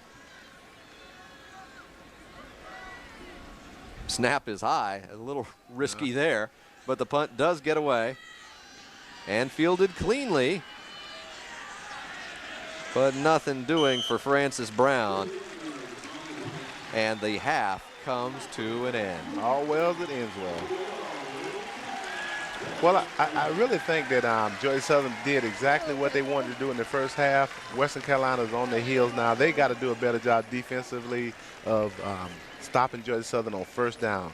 Western Carolina offense started off like they was going to be a blaze of fire, and they fizzled really quickly simply because the Georgia Southern defense started making plays. And we've seen this before, where it looked like it was going to be a scoring fest, but for some reason we keep looking up there, and 7 is still on the board. Absolutely. We see Georgia Southern pulling away. Will the fates change in the second half? Stay with us. Georgia Southern leading 28-7. You're watching Southern Conference football on CSS, your source for Southeast sports. Georgia Southern 28, Western Carolina 7 is our halftime score here from Paulson Stadium in Statesboro, Georgia. It was a trade of scores early and then all Georgia Southern after that. I'm Mark Bryant. With me is Tracy Ham in the booth. And Tracy, what do the Catamounts have to do here starting with the 3rd quarter? Well, the first thing I think they have to do is they have to get the ball because they get it coming off of after the half. They got to take the ball down and score. Not in a panic, not in a rush. Run what they ran their first series where they took the ball and scored. Right. The scoring drive for Western was a 10-play, 80-yard drive, very efficient, and it looked to bode well for them at that time, and then nothing. It was the play caller. They had great play calling at the time. You saw they made, when they were blitzing, they called the right play at the right time. You can see there with Fudge getting the ball, and they just made the right call at the right time. Then the scoring started from Georgia Southern end, and then they didn't put them in a bind because I think they thought they had to score every time Georgia Southern scored. The Eagles completed 4 passes in the first half. 3 of them were touchdowns, and 2 of those to Reggie McCutcheon. Well, Georgia Southern, if they throw at the right time, that's what they get. That's what the offense is designed to do. Throwing at the right time produces scores, and that they did a good job of that the first half. And your halftime numbers, Georgia Southern 200 yards on the ground and 4 of 4 on 4th down conversions. In fact, Georgia Southern was 3 of 8 on 3rd downs. So they missed it 5 times. 4 of those, they got it on 4th down. It's 28-7. We'll be back right after this on CSS, your source for Southeast sports. Get ready to start the 3rd quarter of play on CSS. And a program reminder, 4 real guys talk real sports on Sports Night, weekdays at 6 and 11, only on CSS, your source for Southeast sports. Ready to kick the 3rd quarter of play into action, and Western Carolina needing to scramble something together really quickly, or they're just going to have to watch the clock today. Well, kickoff returns are so important. Field position is the name of the game, and they'll get it at the 20. Yes, they will. Dudley lays into that one. It goes over the end zone. And Malone, no chance to do anything with it there. And so Western Carolina will start on their own 20, 1st and 10, to begin the 3rd quarter, trailing 28-7. Now, folks, remember, this game started out, the first 3 drives of the game were all scores. Georgia Southern went down, got a touchdown. Western Carolina answered with an impressive drive, and then Georgia Southern did it again, and then things started going off a little bit for Western Carolina. 9 of 14 now for Justin Clark, 118 yards and a touchdown. Let's see what they've got in their bag of tricks for the second half. Play action, and now looking for a receiver. He didn't have one right away. He's going to throw it away, going behind Hines on the right side. Well, what I would like to see Western Carolina Lewis go back and establish the run. Go back and establish the run, then the play action will be more effective. To come out of halftime, have not established the line of scrimmage again to be able to establish a run. Really, nobody really bid on the fake then, so Georgia Southern kind of understand that Western Carolina is trying to get back in the game, so they're not going to really bite on any run fakes. So let's see if Western Carolina can settle down, get their running game going, then they can go from there, because there's no need to panic for them. Clark is going to hand the ball off this time. And immediate contact brings down Wishart. A.J. Brown, who we talked about at the top of the show, just did a great job of filling. He's big enough to be an outside linebacker. Yeah, Bryant is 6'5", 190. That's what you call a long, tall drink of water right there. And he's a good football player. He filled the gap then as if he knew what he was doing, and that's what you want out your free safety. You want him coming up, filling the gap. He's from Bushnell. That's down toward my neck of woods. It's halfway between Tampa and Gainesville in Florida. Clark looking. Is anybody open? He's going to try and get it deep to his tight end and off the fingertips. Wow, that was a heck of a play by number 94. That's Sherman again. Sherman what is he doing that deep? He was the big, he was the big 3rd down buster in the first half. He showed some athletic ability. They had a blitz on, pick it up, and he's running with the tight end. That goes up, distracts the pass from the tight end. Big fella getting it done. There's Jack Sherman. He ran really well then. That was good, impressive to see a big guy run as well as he ran then. Pressure on the punt. Kraft gets it at his own 36. The pursuit is right on him. He's only had one other punt return attempt today. He got 1 yard. This time maybe he got 3. Yeah, one thing they've done well today is they have covered the punt. When they look at film, they can say that we covered the punt well, and that's a big part of the game. You know, special teams is really a big part of the game as well. So with just over a minute expired here in the 3rd quarter, it's still 28-7 Georgia Southern. You're watching CSS, your source. 13:58 to go in the 3rd quarter of play. 28-7, the Georgia Southern Eagles on top of the Western Carolina Catamounts. I'm Mark Bryant. Tracy Ham with me in the booth for CSS. Very proud to bring you this game from Paulson Stadium in Statesboro, Georgia. 2 of 3, 2 touchdowns. I'd say that's reasonably efficient. 10 rushes for 101 yards, so over 10 yards a carry for Foster. He's having an all-around day. Is he going to keep? He does. Ducks in through the first wave and gets out to midfield. One of the things that's been very impressive by Foster is that he is not going down with the first contact. He's been able to run through some tacklers, some potential tacklers, I should say, because that guy has not been able to bring him down. Right there, you just saw a simple counter option where it still was a two-man option between the quarterback and the A-back here. Nobody else was involved but the backside A-back, and you can see there where 3 guys missed him before number 44 was able to bring him down, Lamar Barnes. Yeah, you see guys like number 38, Andre Brown, for the Catamounts, just basically chasing Foster the whole time. Never got a hand on him. Austin up the middle. Bang with contact. He's going to get 5 yards on the first down play. And when you want tough yards, you want a back just like Jermaine Austin, who's not afraid to lower the pass and run inside for the tough yards. Man down for Western Carolina is number 53, John Martin, defensive tackle. 315-pound junior is slow to get up. But John's uniform is way too clean. It's a muddy field. You got to have some mud. If you're a D lineman, you don't look like a D lineman or O lineman or a fullback like Austin till you get some mud on your uniform. Get down and dirty. And there is John Martin from Cherokee, North Carolina. And you know, I gotta say this: we've called out a lot of names on the Georgia Southern defense today. We've heard a lot from Jack Sherman and John Mooring and A.J. Bryant, but not so many names on the Western Carolina defense singled out today. Senior free safety DeMathis Leddett leads the Boll Weevils of Arkansas Monticello against Harding in the Gulf South game of the week, Thursday at 8 on CSS. Leddett earned Gulf South Defensive Player of the Week honors, recording 14 tackles and 2 interceptions in the Boll Weevils matchup against Southern Arkansas last week. Gulf South football on CSS. Well, it's good to see John Martin up, walking gingerly, but he is walking. That's a good sign. He's look like he can bear a little weight on his leg, so hopefully he'll be able to come back. 2nd and 5 when we pick things up here. Mark, I really think Rico has to pick it up. I don't think we've called his name out nearly enough, but this type of offense, it really can make a defensive end ineffective. Yes. Yeah, we expect to hear more from Rico Reese and John Martin and Primus Glover, but Georgia Southern has had all the momentum on their offensive side of the ball. And a lot of their runs are in between the tackles where the defensive ends are lined outside the tackle, so it really just nullifies their 2 defensive ends and put a lot of pressure on their inside linebackers. And when they've had opportunities, they have not been able to make the plays. 3rd and 2 for the Georgia Southern Eagles. There's a look at Jermaine Austin, number 6. Lined up behind Jason Foster, quarterback number 4 under center. Jefferson in motion, and the pitch back to Jefferson just in the nick of time. Jefferson had some room. He was tackled real close to the sideline, close to being out of bounds. Well, we finally got a pitch and got them outside. They've been running inside so much, and everything's been committed by the Western Carolina defense here inside. And Foster got a pitch out because they're not going to let him continue to run with the football. So that could have been out of bounds. He was tackled beyond the boundary there. The officials let that one go. That's a good no call.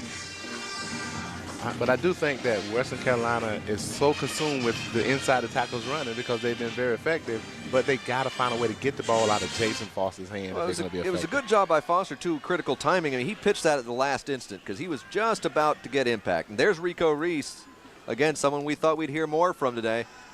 Reese swarms to the ball with the rest of the Catamounts, but the pile pushes forward.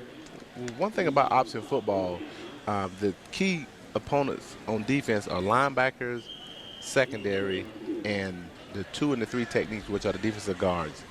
Another man down for Western Carolina. I think that was number 44, Lamar Barnes. It is. Not a good sign for Western if they're starting to drop like flies here in the 3rd quarter. And I think some of it has to do with fatigue. The first half, it was really humid with the humidity up over 90 plus, and so it's taking its toll on them. You constantly being on the field. Georgia Southern has done a good job controlling the football, and so it's put them in a position where stamina becomes a factor. In the first half, Georgia Southern had the ball 17 and a half minutes, so they dominated the time of possession, and it was a hard 17 and a half football minutes too. That's what I mean, a hard 17. They went some too big elephants. Yes. Foster keeps and pitches to Maynard, and he's right at the sticks. Right at the stick. That was true triple option there. You can see where the fullback was taken by the defensive end, and the quarterback went outside and pitched the ball. And A-back probably had an opportunity to get outside there. He didn't, probably because he just ain't used to getting the pitch today. It is to be just shy, and they're bringing in some big fellas Bringing again. in my favorite group, the Elephants. Yes, indeed. See what they come with this time. Last time they brought in some extra linemen and a heavy package. They passed. Oh, Austin, did he lose it by trying to adjust? Let's see where the mark. All about official marking. That was the third and short play. So they still could have another go at this, and they will, because it's going to be 4th down. Well, if I'm Georgia Southern, I think about taking the points here. Western Carolina, this is a big stoppage for them if they can stop Georgia Southern on this play. I think you take points in these situations because it continues to put the pressure on the other team. But Georgia Southern electing to go for it. The Eagles have had the Catamounts on their heels so long, and there's Foster, and he's going to push. He had a little surge, and I'm pretty sure that was enough. Looked like he got it by a full yard. Yeah, it'll be interesting to see where they spotted at. Defense is running back on the field, so look like it'll be a first down. Yeah, they're standing at the 20, so that would be good enough for the first down.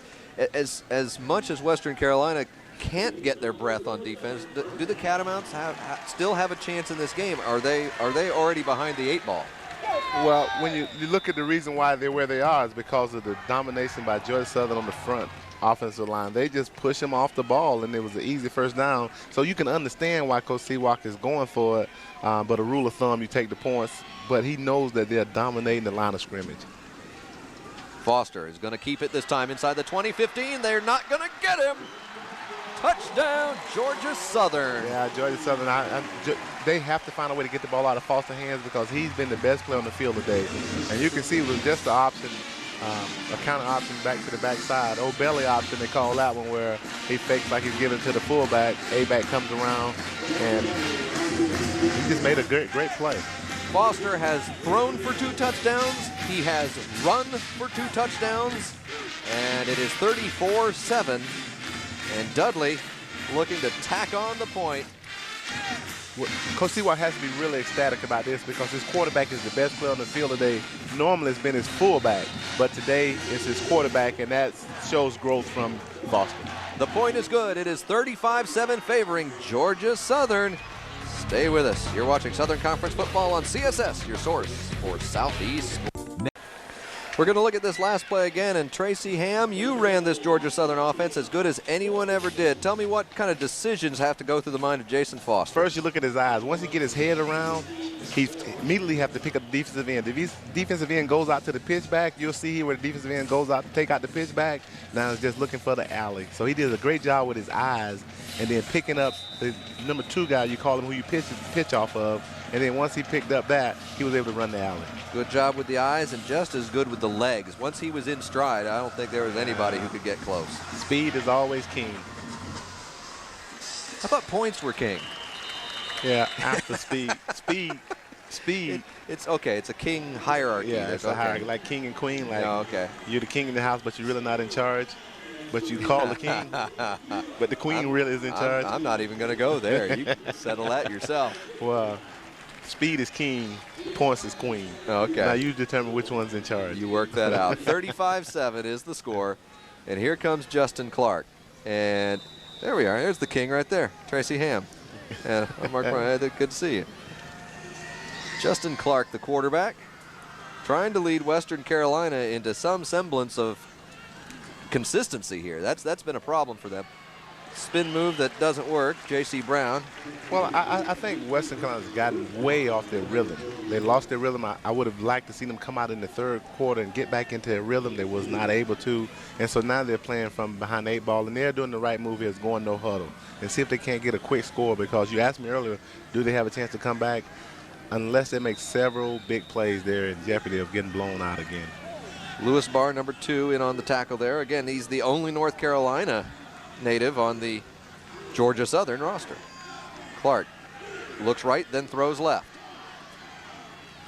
A small gain there for 84 Nick Miller.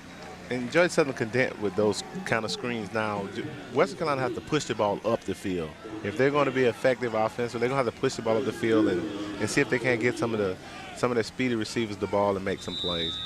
Miller, 6 foot, 155-pound sophomore they list him at, so he's not likely to blow off any of the Georgia Southern defense tacklers with that weight. Clark readies his 3rd and 4 play. Western Carolina needs this like nobody's business. Rush coming in from his right. It's complete and a first down. Good work there for the Catamounts. Eddie Cohen gets the first down as Rico Zachary sprinting in at Clark, and he did a good job in the face of the rush. Well, Georgia Southern brought a blitz from the wide side of the field. They was able to get the ball to the receiver underneath, which is what you want to do when you get the blitz. Get the ball out the quarterback hands and allow your receivers to run with the ball. Still trying to hurry things up. Clark barking out the updates to his wideouts and sets in the shotgun. It's all a matter of urgency now for Western Carolina. It's 35-7, it's 3rd quarter. It's going to be a handoff to Miller. They try a little razzle-dazzle, and it doesn't really amount to much, but a late flag comes in, and it looks like there was a little extra pushing and shoving maybe at the end of the play, and T.J. Rutledge could be a victim here. And this is what you don't want to see if you're Georgia Southern fans or the coaching staff. You want to see them hold their composure. They got the game pretty much controlling the ball game. And if they would just keep their composure, then you'll see that it'll be a ball game they can and should win. And Rutledge is immediately pulled to the sideline. And it is a personal foul against the Eagles. You know, if you're trying to control a game, you've got a good lead, things are going your way, you can't just give out yardage at free 15 at a chunk there. Yeah, like you don't want to give Western Carolina any kind of momentum if you're Georgia Southern. And if you're Western Carolina, you want anything to help you get your offense back in rhythm. So Western Carolina in Georgia Southern territory for one of the few times today. Clark now under center. Barr shows blitz. Throw will go to the right side. Good job there for the reception and yards after catch by J.C. Brown. You can see J.C. Brown's very talented with the ball. Georgia Southern doing a little zone blitzing, what they call zone blitzing, bringing the corner with help over the top. Western Carolina was working to the other side of the field, which allowed a one-on-one situation. Sharp play by number 11 there on your screen, J.C. Brown. And the Catamounts trying to mount something here. And they need to be able to consistently put big plays together and to get themselves back in the ball game. And so another 1st and 10, the 32-yard line of Georgia Southern. Clark will hand the ball off, and somehow Fudge gets through it all. He was hit once, twice, and squirted out of it and got to the 25. And that's why you have to keep the run element in the game, because you cannot continue to put your quarterback or your offensive line in a situation where they're having to throw. And you see Fudge handles the ball very well. He handled it well early, and they hadn't gone back to him until this time recently. They've really just kind of left him on the outside, 8 carries for 27 yards, and certainly need to touch the ball more than that if you're going to control a Georgia Southern style defense. And he's going to need to get his average up a little bit better than that. He's averaging a little over 3 yards a carry. Clark in the shotgun, looking downfield. Good defensive play by Barr in right on top of Eddie Cohen. Cohen wanted a flag. He's not going to get it. I thought he played great defense then. He sat in the cornerback, in the wide receiver hip pocket. He sat right in Cohen's hip pocket when the ball came. He made a break on the ball with his offhand, which is what defensive backs are taught. You'll see they picked up the blitz well, and watch his right hand come right in there. He's right with it. He's right with it. It's tough to make a call on that play. 3rd down, 4 to go. The 25-yard line of Georgia Southern. Clark will get in under center. Looks left, now right, and it's underthrown. It bounced in. Well, he had the right call on, just didn't execute the play, and the Catamounts almost have to take points here. I know they're out 4 scores here, but I think you got to take points just to give your offense some kind of momentum. And, you know, I think even bigger than the offense get momentum is the defense is getting to rest. The defense is almost a shot group. They've tried one field goal today, and they missed it in Western Carolina. That was still early enough to make a bit of a difference for them, and things have continued to get out of hand. They're going to go on 4th and 4. They made their only 4th down attempt today. The rush in the face of Clark. He's not going to get away from number 13, A.J. Bryant. They say he's down. It's not a fumble. It doesn't matter because it's Georgia Southern ball either way. A.J. Bryant coming on the blitz, safety blitz. One of the few blitzes that's actually gotten there. A.J. Bryant did a great job. Clark is down. Clark is hurt. He is still not up on the play, and that's worse news for Western Carolina than the score. Clark's backup, Michael McQueenie, mononucleosis and out 3 weeks. Behind him, they have their choice of Josh Lee, a senior from Kannapolis, North Carolina, and the wide receiver J.C. Brown, who played receiver in high school. Here's the play. Clark, he's looking for an open man. All he's got is Bryant. That's all. Bryant made a great job. Let's grab Clough, stay with it. And not sure what he hurt there. Might have gotten hurt on the scramble for the fumble. It may have been trying to get back up at the end when the bodies were flying around, but there's no question that Clark is hurt on this play, still down right at midfield.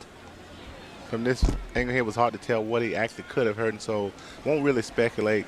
Don't want any of the Catamount fans to hear me say something that is not, so we'll just wait and see. Got movement, so that's good. That's always a good sign. Yeah, all the coaches and trainers huddled around. They get Clark back to a sitting position, but he's clearly a little, at least got his bell rung on this. Yeah, it's good to see the young man get up.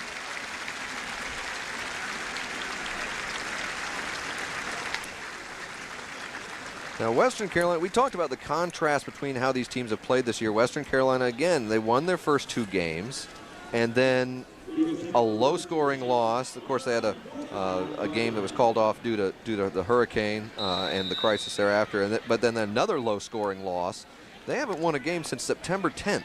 I think the game that really might have hurt them was the Cincinnati game, a Division I school where they held them. It was a 7-3 ball game, and for them to be able to hold a D1 school as Foster runs with the ball. Foster's just been fabulous today. I don't know how he kept his feet on that one, but he does get to the 45.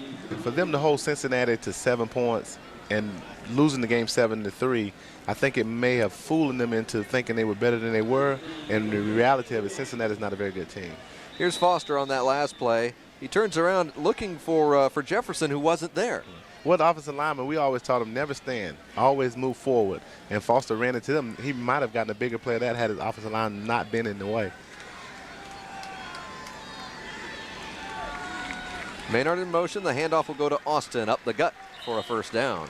Doug, your favorite group, the Elephants on the field, that they just said that we're going to run it, then you can't stop it. And that is a bad, bad feeling if you're a defensive coordinator, when you know what they're going to do and you can't stop it, and it's been like that all day. It just makes for a long, long day. 1st and 10. And there's Jason Foster, number 4. Foster on the ground, 145 yards, which is a career high for him. How about that? And he's got a couple touchdowns on the ground. And don't forget, he's got a couple in the air as well, 45 yards passing and 2 touchdowns. He has been the best player on the field today, by far. The pitch will go back to Maynard, and he gets across the 40, fighting for yardage, but there's no more to get right there. And Western getting a little desperate, trying to strip the ball at the end. Fans don't like it. Officials blowing the whistles, trying to maintain control. And you can see what Coach Seawalk is trying to do now. He's trying to get the ball to the perimeter because I think he realized as the season progressed, as he get into playing the Appalachian States, the Furmans, that they're going to have to be able to run the ball outside. Western Carolina coming into this game had not allowed anybody to score in the 3rd quarter, and just as they had not allowed anybody to score in the 1st, Georgia Southern has blown both of those numbers for Kent Briggs and his squad. It's certainly been a tough day for the defense of Western Carolina. 5.5 minutes left in the 3rd. Foster's looking to throw. Left side, he's got Jefferson. It's complete at the 18-yard line. It's the philosophy of the offense, Mark. Anytime they throw, they believe a guy should be wide open because the secondary cannot play the run and the pass. And you can see the secondary of Western Carolina really want to make a play. On the last play, they came up really quickly. And so you can see here, he's wide open. And Foster really all he has to do is just put the ball anywhere close to the guy. And that was close. That was a great effort by Jefferson. It really was. To stay in bounds and get control of that ball. Foster still got it. The pitch to Jefferson, who's met immediately and dropped. Well, that's simply missed the block then. Number 21 missed the block on the perimeter, and that's what happens when they miss blocks on secondary. Number 6, Mitchell Dukes, out of Atlanta with the tackle. They seem to keep finding these Georgia guys on Western Carolina. Mitchell uniform is still too clean, though. You got a thing against I got the a clean thing units. about a clean uniform on a muddy field. There's the junior out of Atlanta. Look at Mitchell Dukes. It's good to see these kids get an opportunity to come back home. You're sure his family and people that played with in high school are here to watch him play, so good for him. Foster fakes the pitch, keeps it himself, gets close to the 10. The thing about Foster is every time he touches the ball, you're waiting for what? Something really exciting or something big to happen. And he's delivered more so than not. He's been able to break tackles and make big plays. A good player gets better every game, and Foster's doing it. You're watching him right here. Almost a little fumble going on there. So he's done a good job, and the thing that's been very impressive today, that they have not put the ball on the ground. If Georgia Southern don't fumble the ball or turn the ball over, they're hard to beat. No turnovers at all in this game. And there's your total yards picture, and it is one-sided.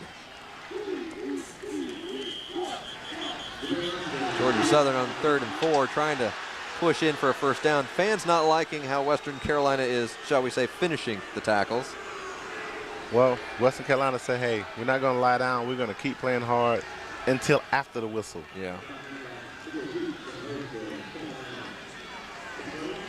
But it is good enough for a first down? No? Yes, it is. First and goal. One of the things that we've witnessed here, and the fans may not can see it on television all the time, but the offensive linemen keep running. They're keeping fresh offensive linemen in the game, and you don't see many defenders running into that game for Western Carolina. So it's a case of my guys are fresh, your guys are not. We're able to control the line of scrimmage. If we control the line of scrimmage, we'll win the ball game. Yeah, that's certainly a luxury for Coach Seawalk to keep having those bodies in there. Pitch back this time, nothing doing for number 21, Rajah Andrews.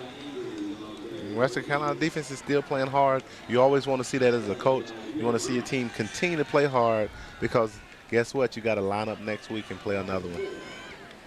Earlier today, we said Georgia Southern, true for every game they've played this year. 40 or more, they won. 20 or less, they lost. And there was no middle ground. Right now, they're sitting on 35. One more touchdown gets them their winning number. And they're knocking on the door. 2nd and goal from the 10. Foster gives it to Austin. Plows forward to about the 6-7 yard line. That was a little misdirection play there. They call that 22 or 23 opposite, where the A-back goes around, and the tendency is to always run to that side the A-back runs to, and so what they do is send the fullback out the back door. If the linebackers don't move, it's not a good play. If they move, it's a big play. And you can see Jermaine just barely missed getting through there. It's going to set up a 3rd and goal from the 7 in a 35-7 ball game favoring the Eagles of Georgia Southern. Foster gives to Austin, who bangs it down to about the 2.5. So in tight. Now, here comes that question again. They could kick a chippy here and get that 38-7 lead, or they could go for it knowing that the worst-case scenario is they make it a 99-yard-to-go situation for Western Carolina. Well, they got a little time because Felipe Foster's down on the ground, number 94. Well, my philosophy simply is this: you take points and you continue to put pressure on the team. But I because think points are king, points unless no, it's speed. Points are queen. Oh, now. okay. Points are queen. And speed is king. All right, I'm just making speed, sure. I'm checking you. Okay, keep me in check. And so I don't want the fans to say I'm not agreeing with some of the decisions Coach Seawalk is making, but I'm simply saying he knows that his offensive line is really manhandling their defensive line. So he does not feel like it's a big risk. The general philosophy is that you take points and make the other team have to score to keep up with you, because the risk is so great that it can be a momentum shift. But this game is such that it really, the momentum, they'd have to do it 3 or 4 times for the momentum to shift. There we see Foster getting up with assistance and getting off the field. Foster is out of Athens, Georgia, the junior. Really favoring the knee. Not looking too good there. And we can see, yeah, he's right. He's going right after the knee. So hopefully that's nothing serious. You never want to see the knee injuries. Never want to see the knee injury. That's a tough injury. But when you play against Georgia Southern, there are a lot of cut, chop, not chop blocking, but just cut blocking, they call it, where knees need to be protected. Foster, motion on the left side, and that's going to derail the 4th down attempt. And it'll turn that 4th and 3 into a 4th and 8. First mistake my Elephants have made all day. I thought Elephants were supposed to have a good memory. He didn't remember the snap count, yeah. So you got to change his name back to Hogs. So they are going to kick. Dudley on for the field goal. Well, I think Georgia Southern's doing a great job of just maintaining their composure. They had the one penalty there that cost them 15 yards, but for the most part, they've controlled the line of scrimmage.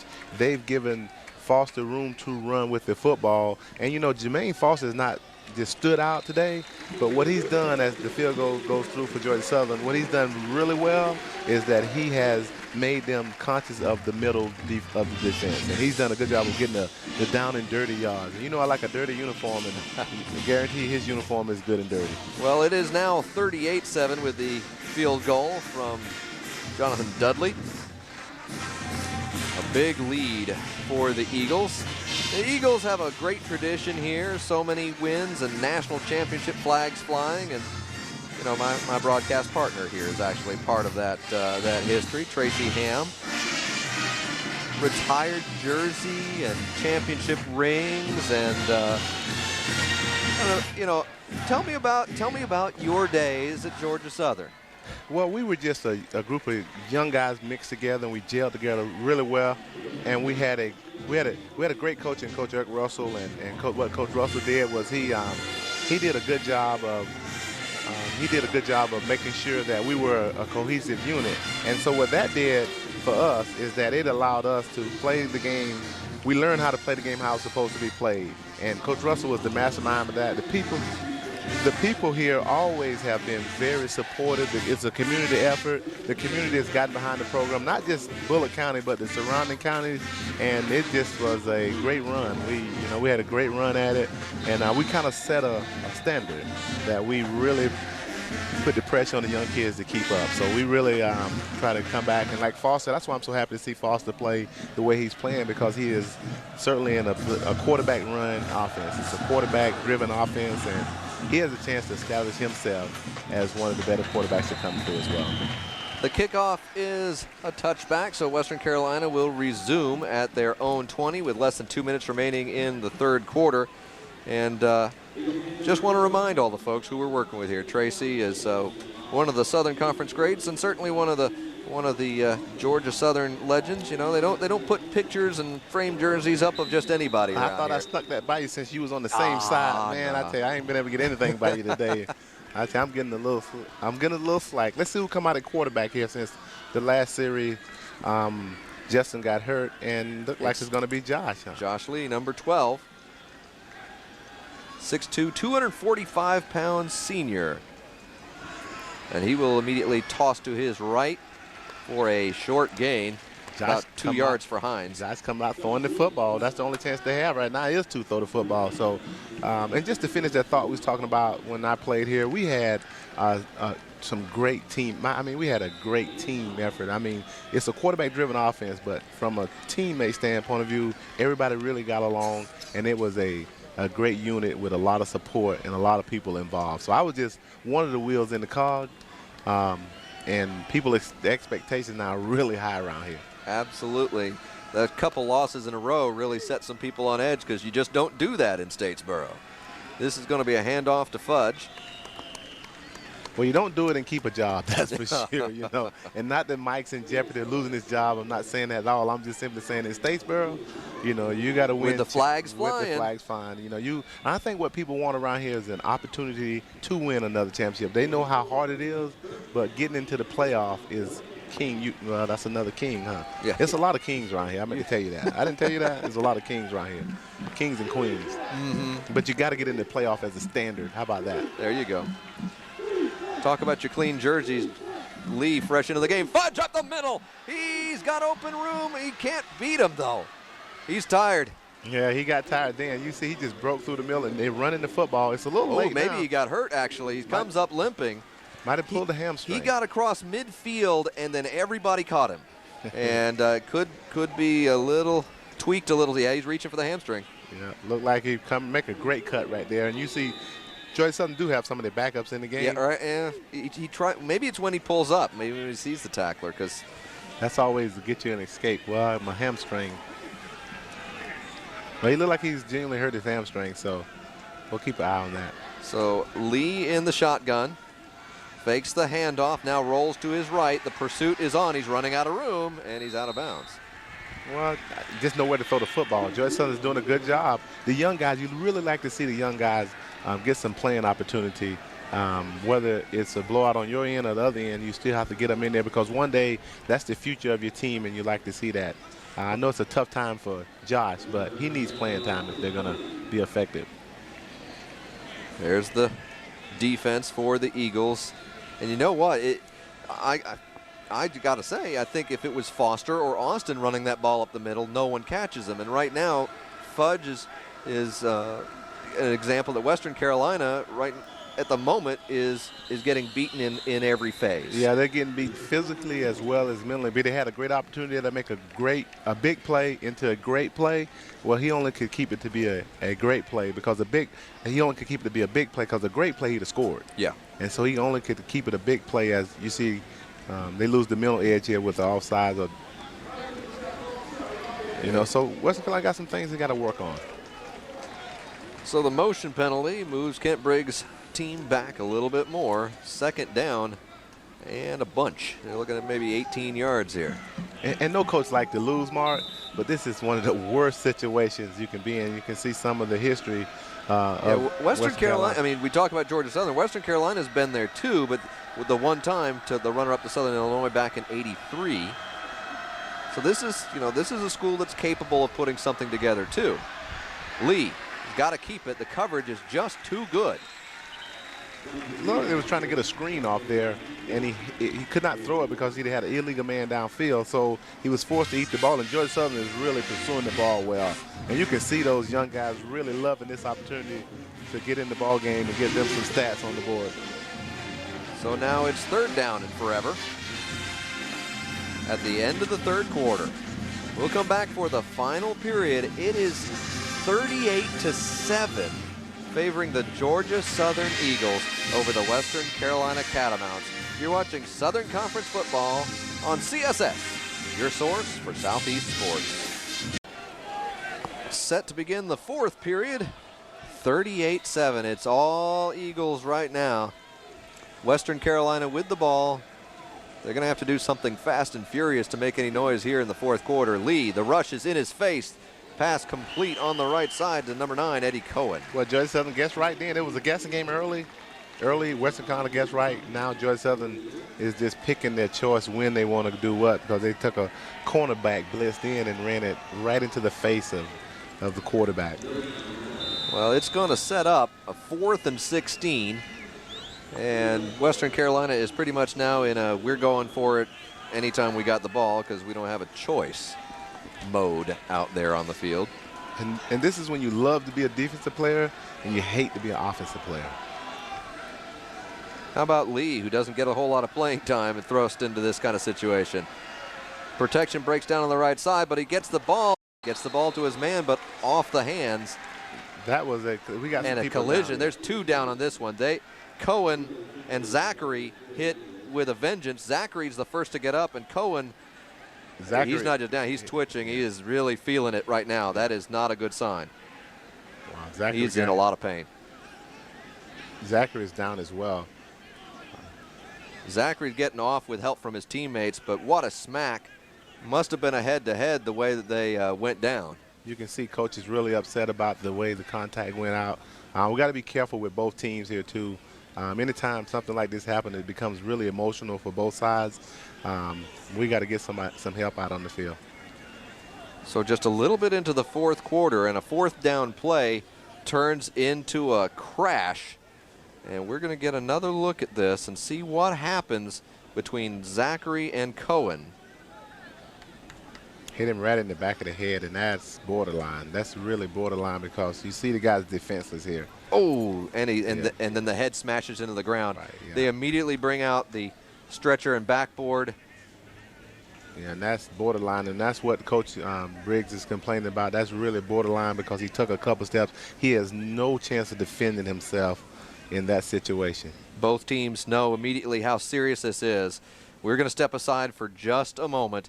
It is 38-7 Georgia Southern. We'll be back on CSS, your source for Southeast sports. 14 minutes, 12 seconds remaining of game time here today. 38-7, Georgia Southern leading Western Carolina. And a silent stadium erupts in applause for Eddie Cohen, who is now being carted off the field.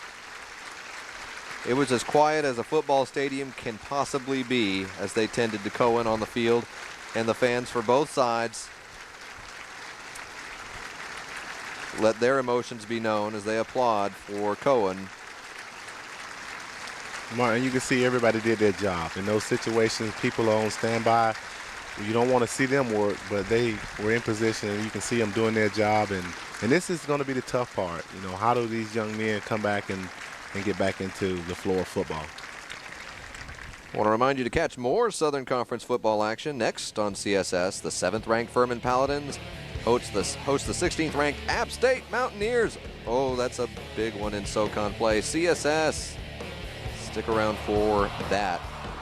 Now, Tracy, you alluded to how hard it is right now because these guys, everyone else in uniform right now has got to play 14 minutes of football. Certainly. How do you do that? I mean, what do you do after such a long break and such a serious moment? Right. It's called discipline. You know, how do you discipline yourself to train in off season? How do you discipline yourself to not retaliate?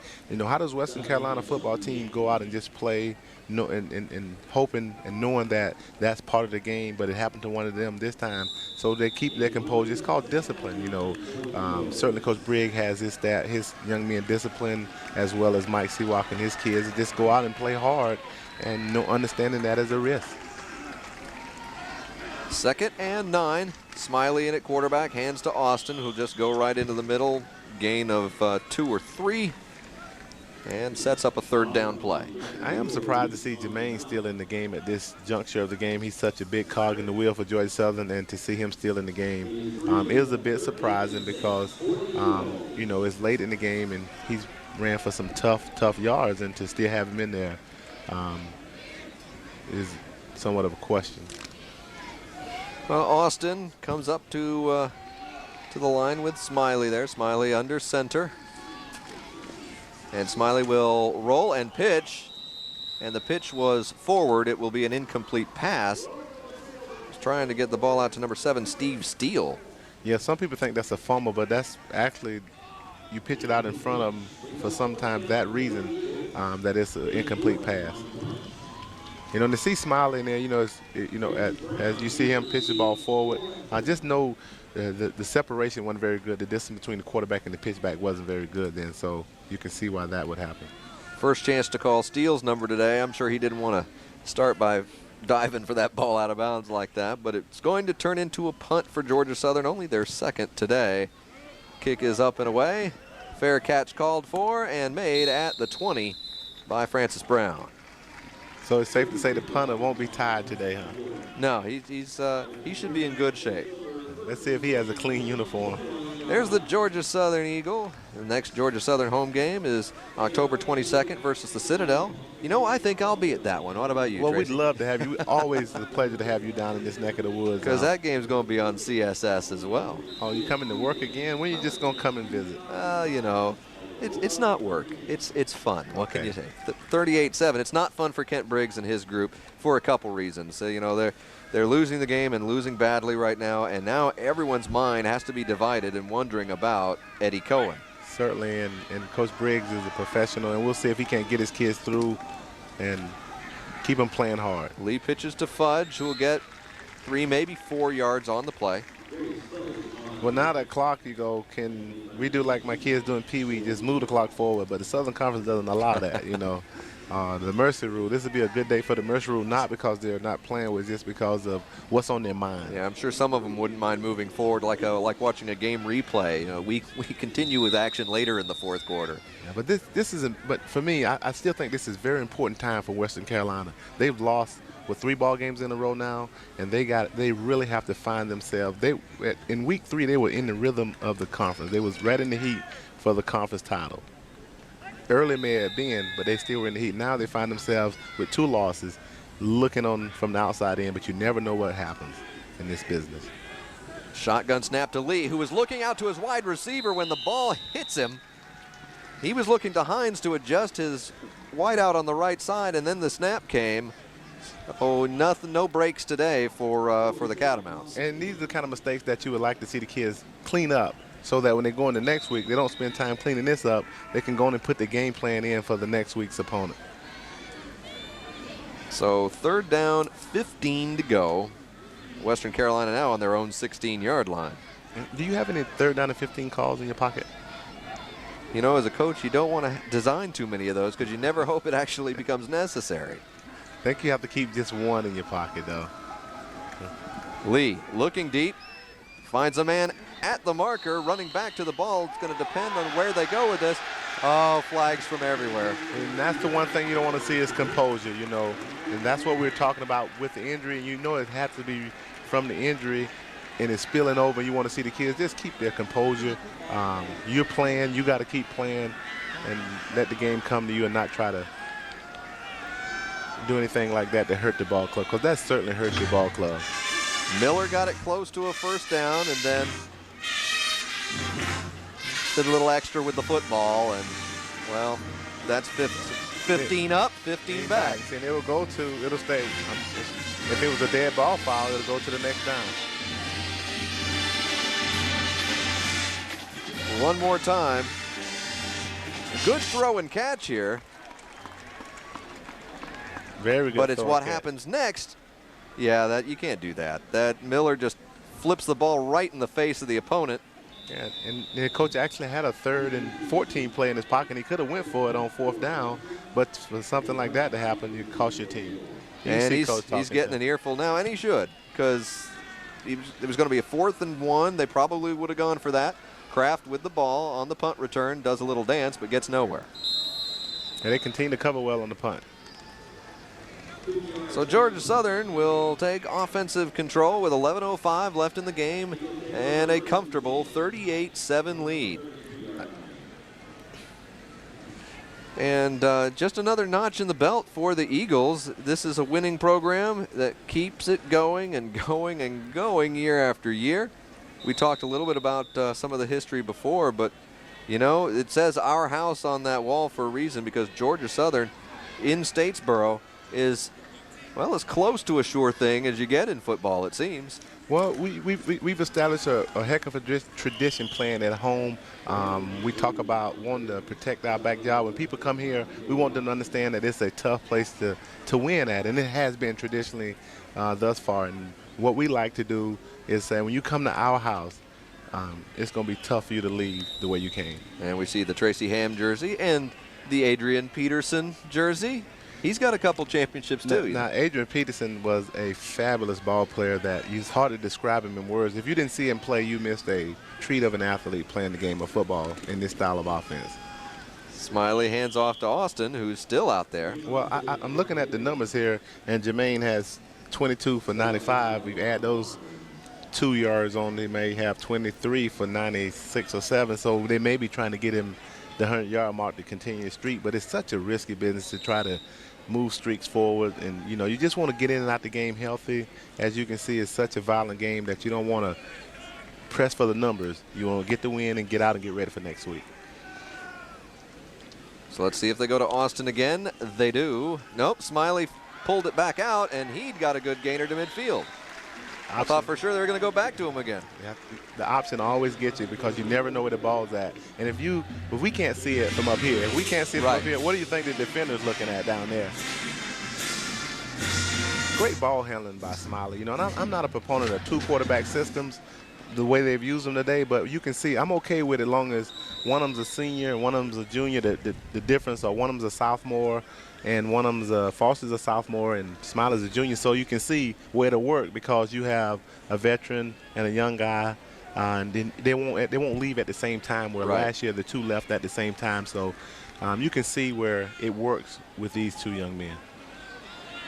So they're running out of play clock, and Smiley's got to call a timeout. They spent so much time trying to get the play in, and then they ran up to the line too little too late, and they got to spend a timeout here leading by 31. I think Smiley may be banged up on that play. You can see him grimacing on his face. I think he may have gotten banged up. One of the common injuries you get as quarterback in this option are you get hit in the hips a lot. You know, Right. you take a lot of contact. So that's one of the things that you have to always be. Yeah, look at this. Now that's a beautiful sight to watch those flags.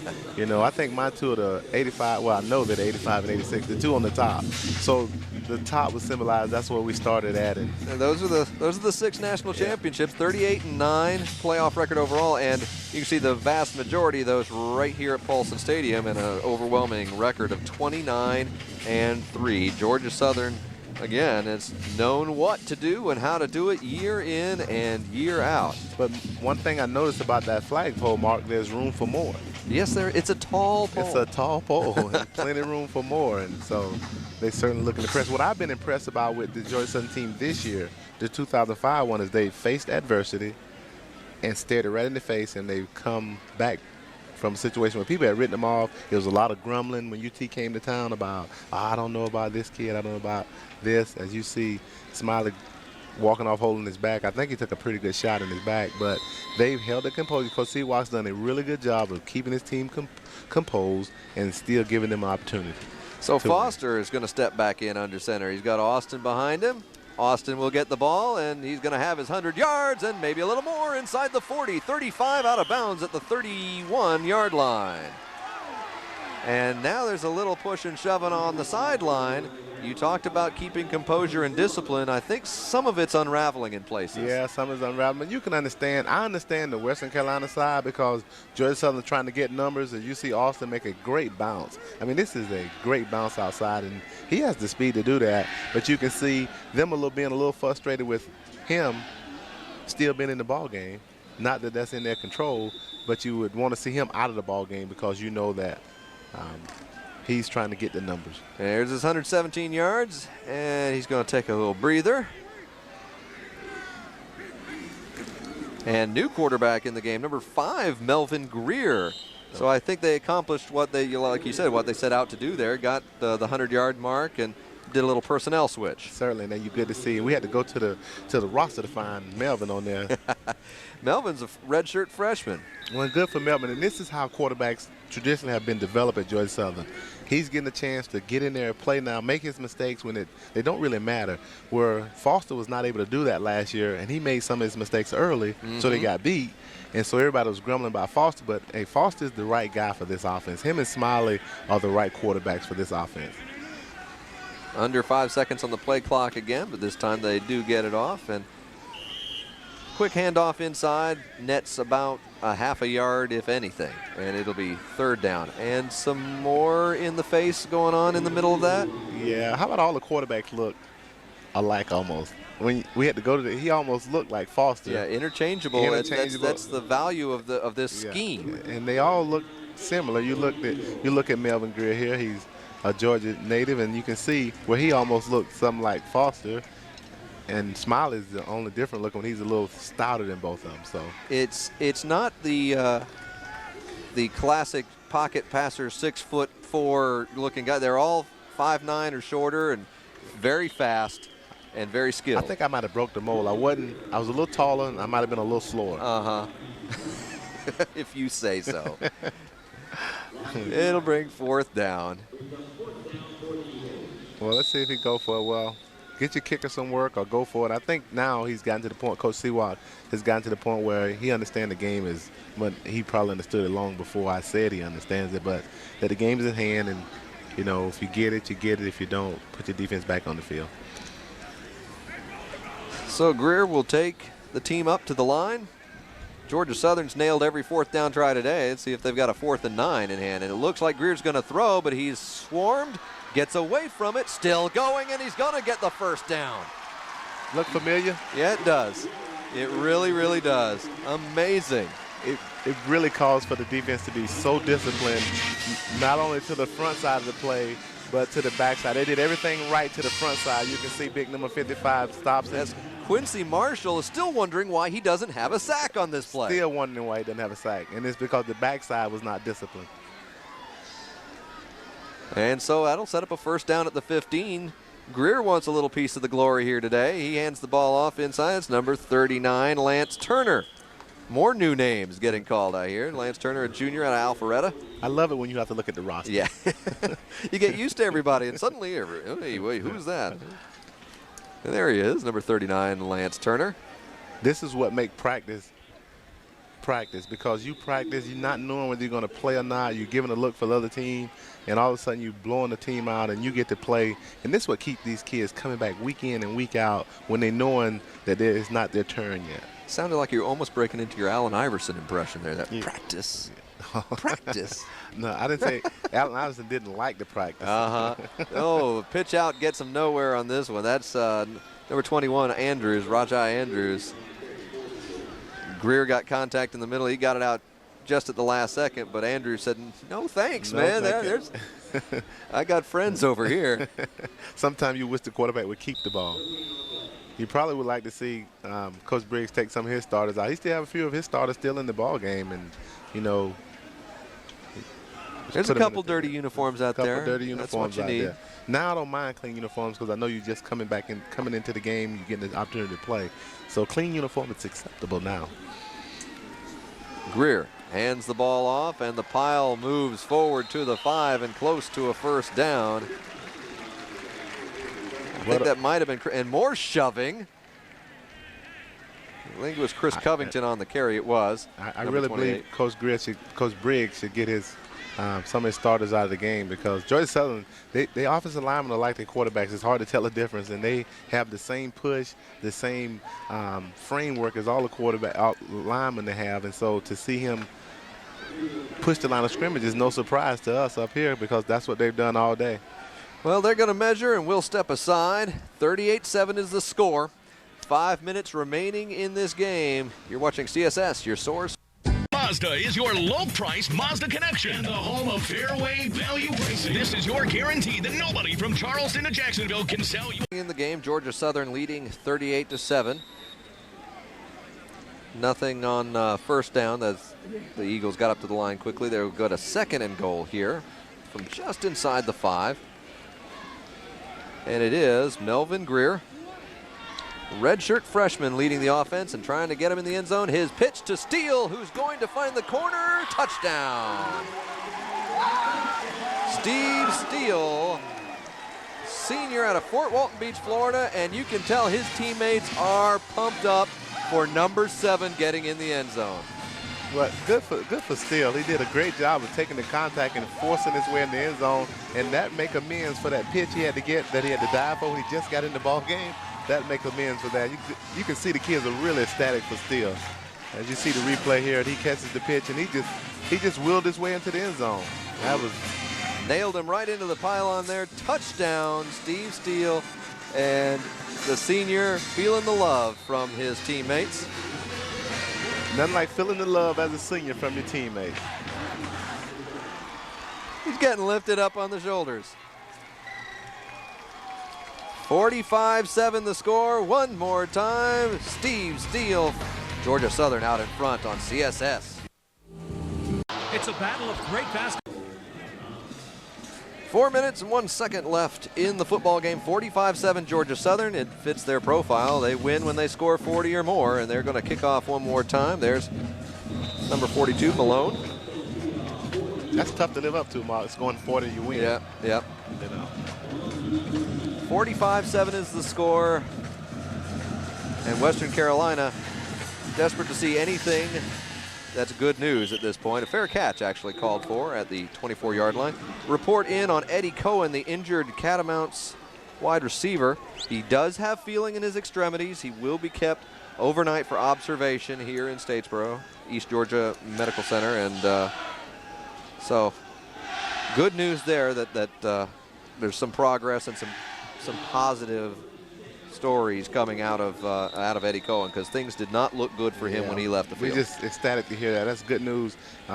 He's from Hilton Head, South Carolina, so that's right down the road. So he'll have people that'll be there that's very close to him. Lee, still the quarterback. He's just going to hand it up the middle to Nicholas Wishart. The fans are singing and celebrating the victory at this point. By the way, just wanted to confirm what everyone probably has guessed at this point, that Steve Steele, who scored that touchdown, the senior, first career touchdown. And that's why he was lifted up on the shoulders of his teammates, because I'm sure they all wanted that for him. He'll remember that a lifetime. He should put the ball and encase it in his trophy case as my first career touchdown at Georgia Southern. Another handoff. This time it is Malone's trying to find the right side, and he gets a smackdown. They're still playing physical football. You know, these are the young guys who've been on the sideline. They just chopping at the bits for the opportunity to get in there and get into some contact. And here we are, and they're still playing hard as Ken Middleton comes up with the big hit then. 3rd and 2, 3 minutes remaining. This is the second broadcast you've done down here, and we've made you earn your money both times. I like to see that. I formation, and Lee with jumping in the face and a sack. Goodness, he had nowhere to go. He looks up and he sees airborne Sean Williams, and then in the end it's finished off by Dedrick Bynum. Lee's like, is that clock moving too slow? You say you want to be a quarterback. I didn't say that. Oh, you didn't say? I did not say that. I knew I wrote that down off air that you want to be a quarterback. No, you misheard, my friend. Okay, I'm sorry, partner. I've seen this game. I don't need that. The option don't look so bad now when you look at what he just saw in his face. This guy jumping in his face to rush barreling down on him. Punt is away from Macy. Returning it is Rajai Andrews. He'll get out to the 40-yard line. And about 2 minutes left in this ball game now. What I'd like to see is both teams just get out of this ball game, get rid of some of the, it's really chippy out there now. If you watch, both teams are really doing a lot of talking. And you like to see just get the game over and get them out of here. Georgia Southern go their way, Western Carolina go their way, and we'll see it. They'll see each other next year at their home turf. And CSS is back here in 2 weeks. Tracy and I will be here for the next Georgia Southern home game, October 22nd against the Citadel. Now, Citadel has upset Georgia Southern at times when Georgia Southern has something big riding on it, so I know Georgia Southern will be very geared up for this one. Yeah, there's a history between those two schools, and be an interesting game to watch. And it's homecoming. And my family will be here with me that weekend. Very nice. And my kids love it. They hate missing their ball game, but for homecoming, they'll come with daddy and mommy. 2nd down. Minute and a half left. Greer still the quarterback. And it's a little slow motion football out there right now. And some extra again. They can't help themselves anymore, can they? Well, I think they just really disappointed in the way they played today. They feel like they had a better ball club coming in here, and to see it get away from them. And 7 is still on the board. You know, when they started out, it looked like it was just going to be a heck of a ball game back and forth, and they have not been able to remove past. It's really played 7. out. It's really played out like the game we had here on CSS just a little bit ago, that Chattanooga game, where each team came out fast and it looked like it was going to be a race, and then in the end it was 48-10. Today played out very much the same way. Western Carolina scored their first possession. Greer upended for a loss. Yeah, I think one thing that happened to West Carolina, the loss last week to Citadel really put them reeling, because I don't think they could conceive that Citadel would beat them after that beating the top team in the conference, Furman. And they were somewhat on a roll. They lost some out-of-conference game, but to lose that conference game really put them, I think, in just a bad state of mind, because they felt like they had a good enough ball club to challenge for the conference title this year. And they held the play clock until it got below 25, so That will effectively do it. No more plays necessary. The Georgia Southern Eagles, to the elation of their fans, have won it, and won it in big fashion. 45-7. Kent Briggs going to have some work to do with his club. Their upcoming slate, they've got a week off, so they can recover a little bit, mentally, emotionally, physically. We're going to step aside for just a moment as we see Kent Briggs and Mike Sewak exchanging a few thoughts, possibly about Eddie Cohen. 45-7 is the final score. Georgia Southern over Western Carolina. We'll step aside. You're watching CSS, your source for Southeast sports. Georgia Southern Eagles over the Western Carolina Catamounts. Georgia Southern goes to 3-1 in the conference, 4-2 overall, and they're about where they want to be. And you see the teams join together for a prayer at midfield, as much for each other as it is for Eddie Cohen, who went down with a serious injury during the game, but we hear is doing better. Tracy, can you sum up this game for us? What did we see out here today that each team can take away from this? Well, you saw one ball club that has had high expectation year in and year out, have not been able to deliver at the moment of truth, and that was Western Carolina. They had everything to gain here, coming in here, playing good football, and now allowing this to slip away from them. Just not playing wasn't very effective on offense. The quarterback was effective, but he didn't make any big plays. Right. And so Georgia Southern, you see once again, they were in a big ball game in order to keep themselves in the hunt, and they were able to deliver. And that's the difference between that program and Georgia Southern program. The Western Carolina was not able to deliver, but Georgia Southern was. And if you like this Southern Conference football, you ain't seen nothing yet. There's more coming up, because App State and Furman are going to go head-to-head right here on CSS, and that's always a good one.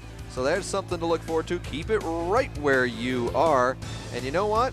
We're going to be back here at Paulson Stadium in just a couple weeks for the next Georgia Southern home game when the Citadel comes a-calling. Looking forward to that one. Again, final 45-7 favoring Georgia Southern. Thanks so much for being here with us today. We really appreciate it. Keep it here on CSS. You're watching CSS, your source for sports in the Southeast.